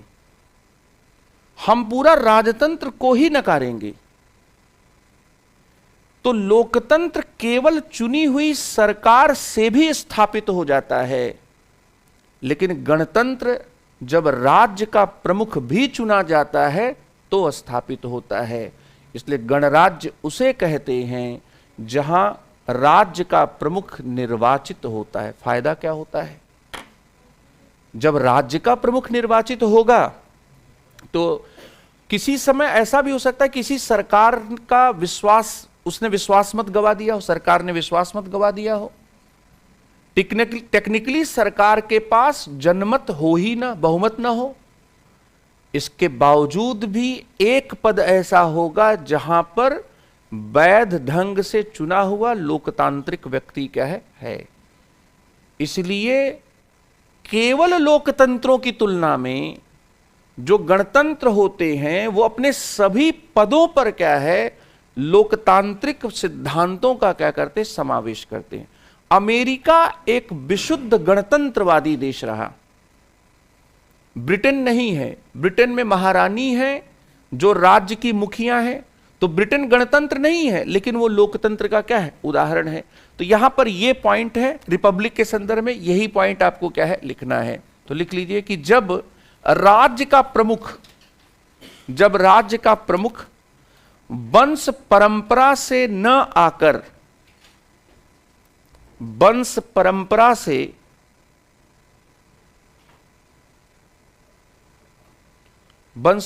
से न आकर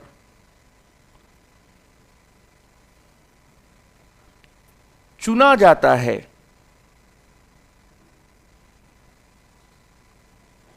तो उसे एक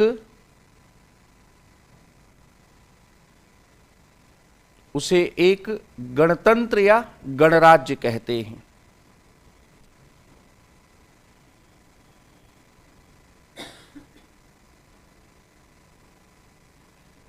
गणतंत्र या गणराज्य क्या है, कहते हैं।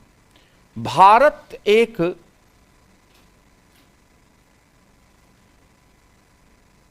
गणतंत्र या गणराज्य का उदाहरण है।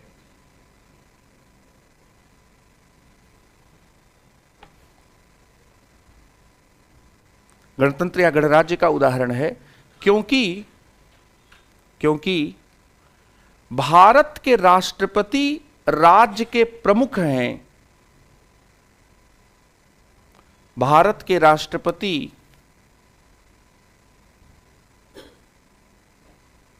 राज्य के प्रमुख हैं। कौन सा अनुच्छेद कहता है? अनुच्छेद 52। भारत का एक राष्ट्रपति होगा। अच्छा, अगर एक शब्द हटा लिया गया तो क्या होता? भारत का राष्ट्रपति होगा। कुछ लोग सुप्रीम कोर्ट पहुंच जाते, कहते कहां लिखा हुआ एक राष्ट्रपति होगा, मैं भी राष्ट्रपति बनूंगा। भारत में हर चीज पर विवाद हुआ है, भारत का एक राष्ट्रपति। भारत शब्द यहां पर किस लिए है? राज्य के लिए। भारत क्या है? संघ की समस्त कार्यपालिका शक्तियां राष्ट्रपति में निहित होंगी। संघ के सर्वोच्च बलों का समावेश भी राष्ट्रपति में होगा। जब अनुच्छेद 52 से लेकर 61 तक आप पढ़ते हैं तो आपका मन एकदम आनंद से विभोर हो जाता है कि राष्ट्रपति। लेकिन जब आप 74-75 में पहुंचते हैं, वहां पर कहा जाता है कि राष्ट्रपति जो है मंत्रिपरिषद की सहायता से कार्य करेगा। अब होता है कि चमकते चांद को टूटा हुआ तारा बना डाला। हमारे पूर्व राष्ट्रपति राजेंद्र प्रसाद जो है विज्ञान कांग्रेस में गए। उन्होंने कहा कि कहां भारत का संविधान राष्ट्रपति को नाम मात्र की शक्तियां देता है। जवाहरलाल नेहरू जी को पसीना आ गया। उन्होंने तुरंत अटॉर्नी जनरल को बुलाया। उन्होंने कहा कि संविधान की क्या व्याख्या है, ये मुझे जल्दी से बताइए। ये बहुत फेमस डिबेट था राष्ट्रपति की शक्तियों को लेकर। क्या है, ये बहुत ही फेमस डिबेट था कि राष्ट्रपति जो है वो क्या है, बता नहीं। फिर किसी एग्जाम में भी पूछा गया कि भारत का राष्ट्रपति तानाशाह नहीं हो सकता, भारत का जो राष्ट्रपति है। लेकिन अनुच्छेद 352 के शक्तियों का जिस तरह से उपयोग हमारी पूर्व प्रधानमंत्री इंदिरा गांधी जी ने किया, और जिस तरह से फखरुद्दीन अली अहमद साहब ने बिना कुछ कहे सिग्नेचर किया, तो उसके बाद से ये हुआ कि हमारा संविधान बेहतरीन तो है लेकिन सर्वश्रेष्ठ नहीं है। ग्रेनविल ऑस्टिन ने लिखा ये बात कि भारत का संविधान निसंदेह रूप से एक सफल संविधान है और बेहतरीन संविधान है, लेकिन फिर भी हम ये नहीं कह सकते कि इसमें कुछ कमियां नहीं हैं। संविधान के निर्माता संविधान बनाते समय इस बात का आकलन नहीं कर पाए कि आगे चलकर मूल अधिकारों और नीति निर्देशक तत्वों की व्याख्याओं और उनके संगति को लेकर इतने बड़े विवाद क्या है खड़े होंगे। नंबर एक, संविधान के निर्माता इस बात का भी आकलन नहीं कर पाए कि संपत्ति के अधिकारों को लेकर इतना विवाद खड़ा होगा कि अंत में संपत्ति के अधिकारों को मूल अधिकार के खंड से बाहर निकाल कर ही क्या है इस विवाद का समाधान हो पाएगा। संविधान के निर्माता इस बात का भी अंदाजा नहीं लगा पाए कि नीति निर्देशक तत्वों में जिस प्रकार से राज्य को उन्होंने प्राथमिकता दी है, उससे एक ऐसी आर्थिक प्रणाली निर्मित होगी जिससे निजी क्षेत्र का विकास क्या हो जाएगा, अवरुद्ध हो जाएगा। ये भी बात उन्होंने कही। और भारत के संविधान के निर्माता इस बात का भी अंदाजा नहीं लगा पाए कि अनुच्छेद 352 में कही गई बातों का आगे चलकर बहुत बड़े पैमाने पर दुरुपयोग हो सकता है।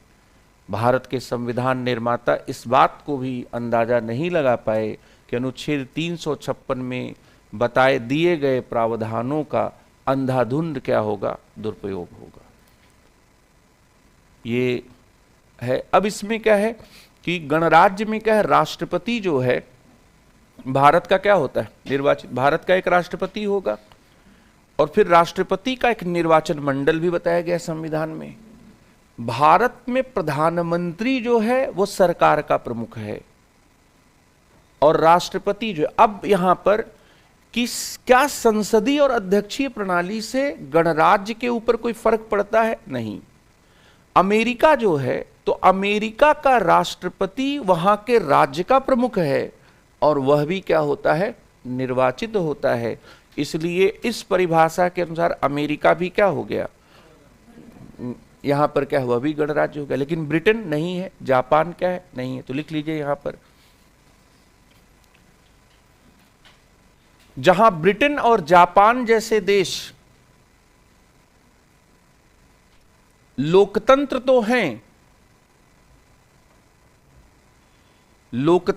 हैं, लेकिन गणराज्य नहीं है।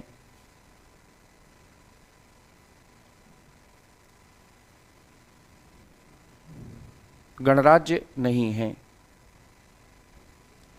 वहां भारत और अमेरिका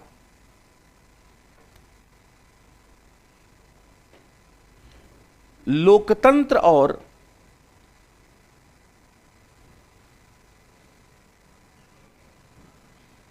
गणराज्य दोनों हैं।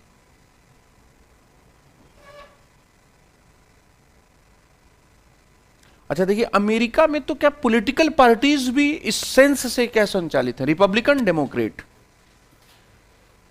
इसमें हार्ड लाइनर कौन होता है, रिपब्लिकन की डेमोक्रेट।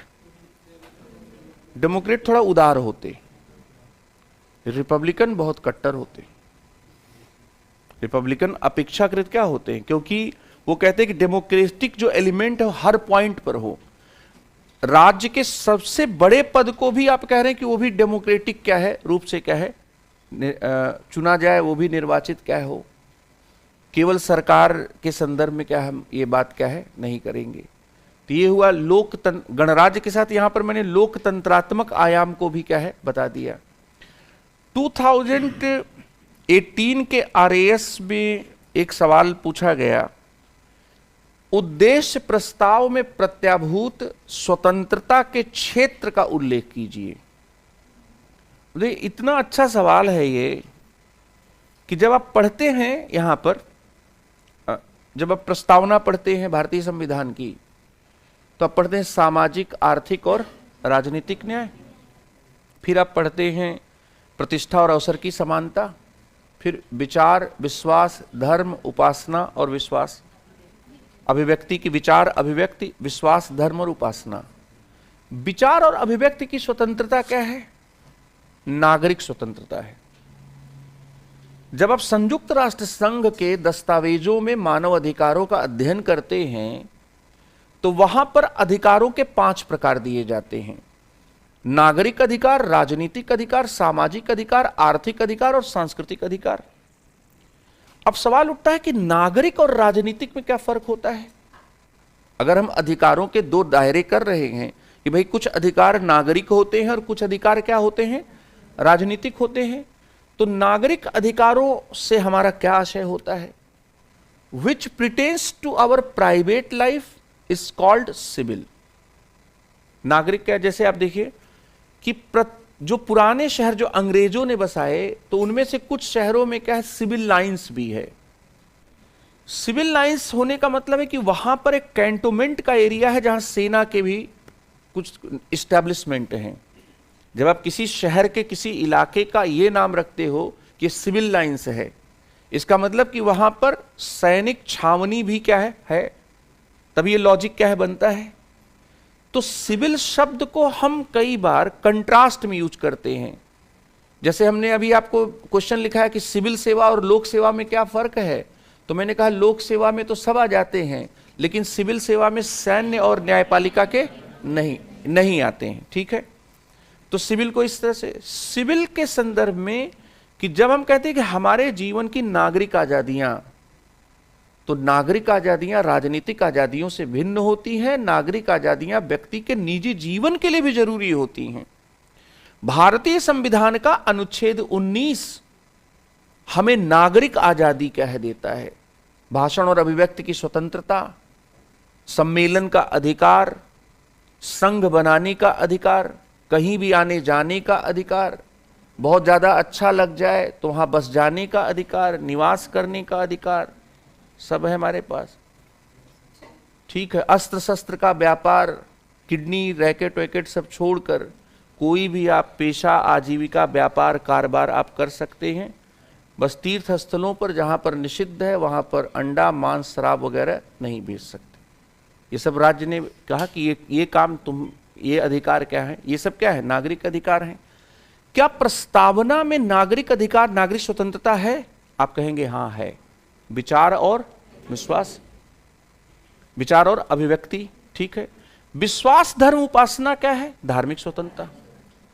इसलिए आरएएस के इस सवाल का उत्तर क्या होगा? स्वतंत्रता का क्षेत्र क्या है? नागरिक और धार्मिक स्वतंत्रता।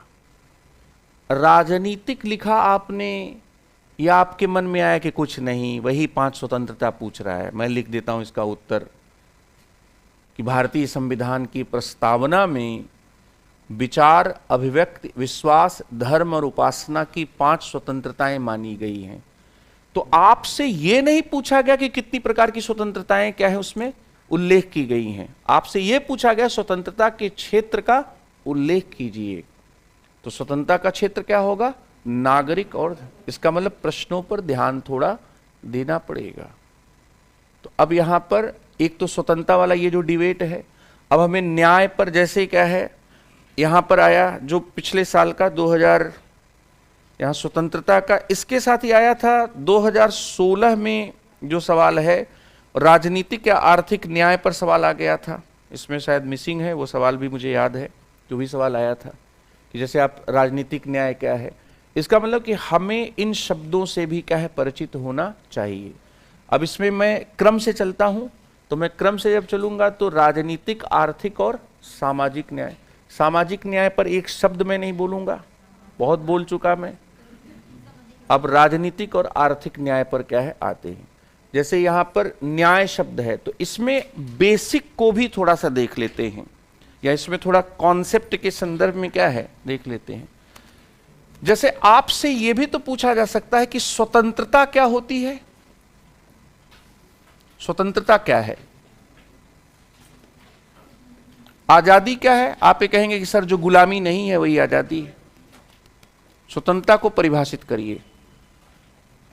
ऑप्शन ए, बंधनों का अभाव। यहां पर क्या है? बंधनों का अभाव। दूसरा, अपने विवेक के अनुसार कार्य करना, विवेक के अनुसार कार्य करना। तीसरा, दोनों। चौथा,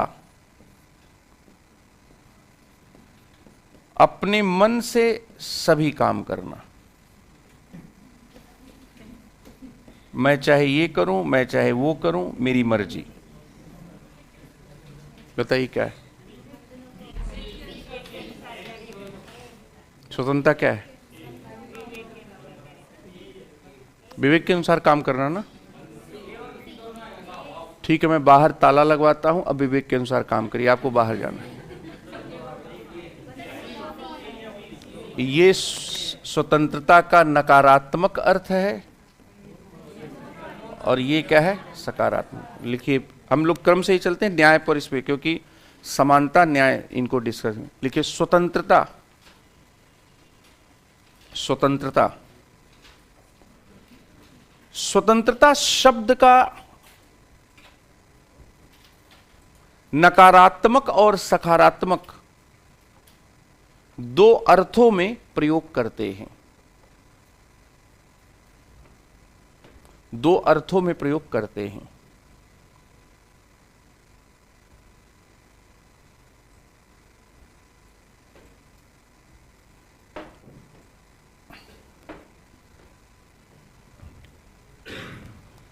नकारात्मक अर्थ में यह समाज और राज्य के प्रतिबंधों या बंधनों का क्या है? नहीं होना है। समाज या राज्य के प्रतिबंधों या बंधनों का नहीं होना है।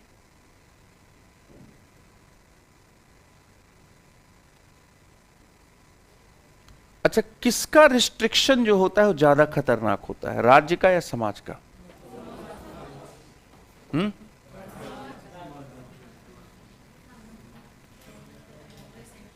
आप लोग तो ऐसे बात करें जैसे समाज के प्रतिबंधों से आप पीड़ित हैं।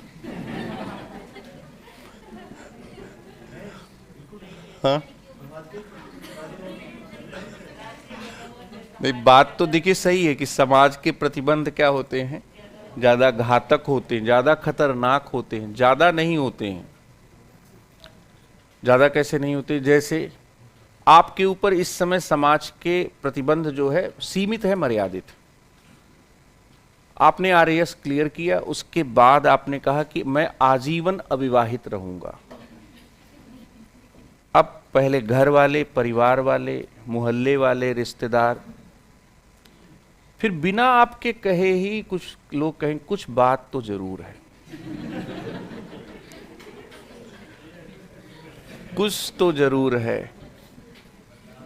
और इस तरह से क्या है कि समाज जो है कई बार व्यक्ति को क्या है, अपनी मान्यताओं, अपने जो प्रथाएं हैं, परंपराएं हैं, उनके वजह से क्या है बाध्य करते। इसको इसीलिए एलेक्सी डी टॉक्विले और जॉन स्टुअर्ट मिल ने कहा कि तानाशाही तो राजा की भी बहुत खतरनाक होती है, लेकिन जो बहुमत की तानाशाही होती है ना, ट्रेनी ऑफ मेजॉरिटी, वो आदमी को जीने नहीं देती। बहुमत की तानाशाही शब्द को सामाजिक निरंकुशता के लिए प्रयोग किया गया और उसको समाज के आरोप, जो समाज के जो बंधन हैं, उन बंधनों के कॉन्टेक्स्ट में क्या है प्रयोग किया गया। तो इन लोगों ने, जैसे ये पूछा जा सकता है कि बहुमत की तानाशाही का मतलब क्या है? सामाजिक निरंकुशता। किस सेंस में प्रयोग किया गया? कि ये स्वतंत्रता को क्या है, व्यक्ति को क्या है। इसीलिए जो लोग बधी बधाई लीक से हटकर चलने की बात करते हैं, समाज उनको मानता है कि इसके साथ कुछ न कुछ दिक्कत है, इसको सही करना है। ये हुआ। राज्य के पास क्या है? पुलिस है, सेना है, न्यायालय है, वो हमारे ऊपर क्या है, प्रतिबंध क्या डालता है। तो स्वतंत्रता सभी प्रकार के प्रतिबंधों से क्या है, यहां पर क्या है, मुक्त है। तो ये है, मैं ब्रेक दे देता हूं क्योंकि फिर समय वाला फिर ये व्यवधान क्या होगा, तो इसको पूरा कर लेंगे, चिंता मत करिए।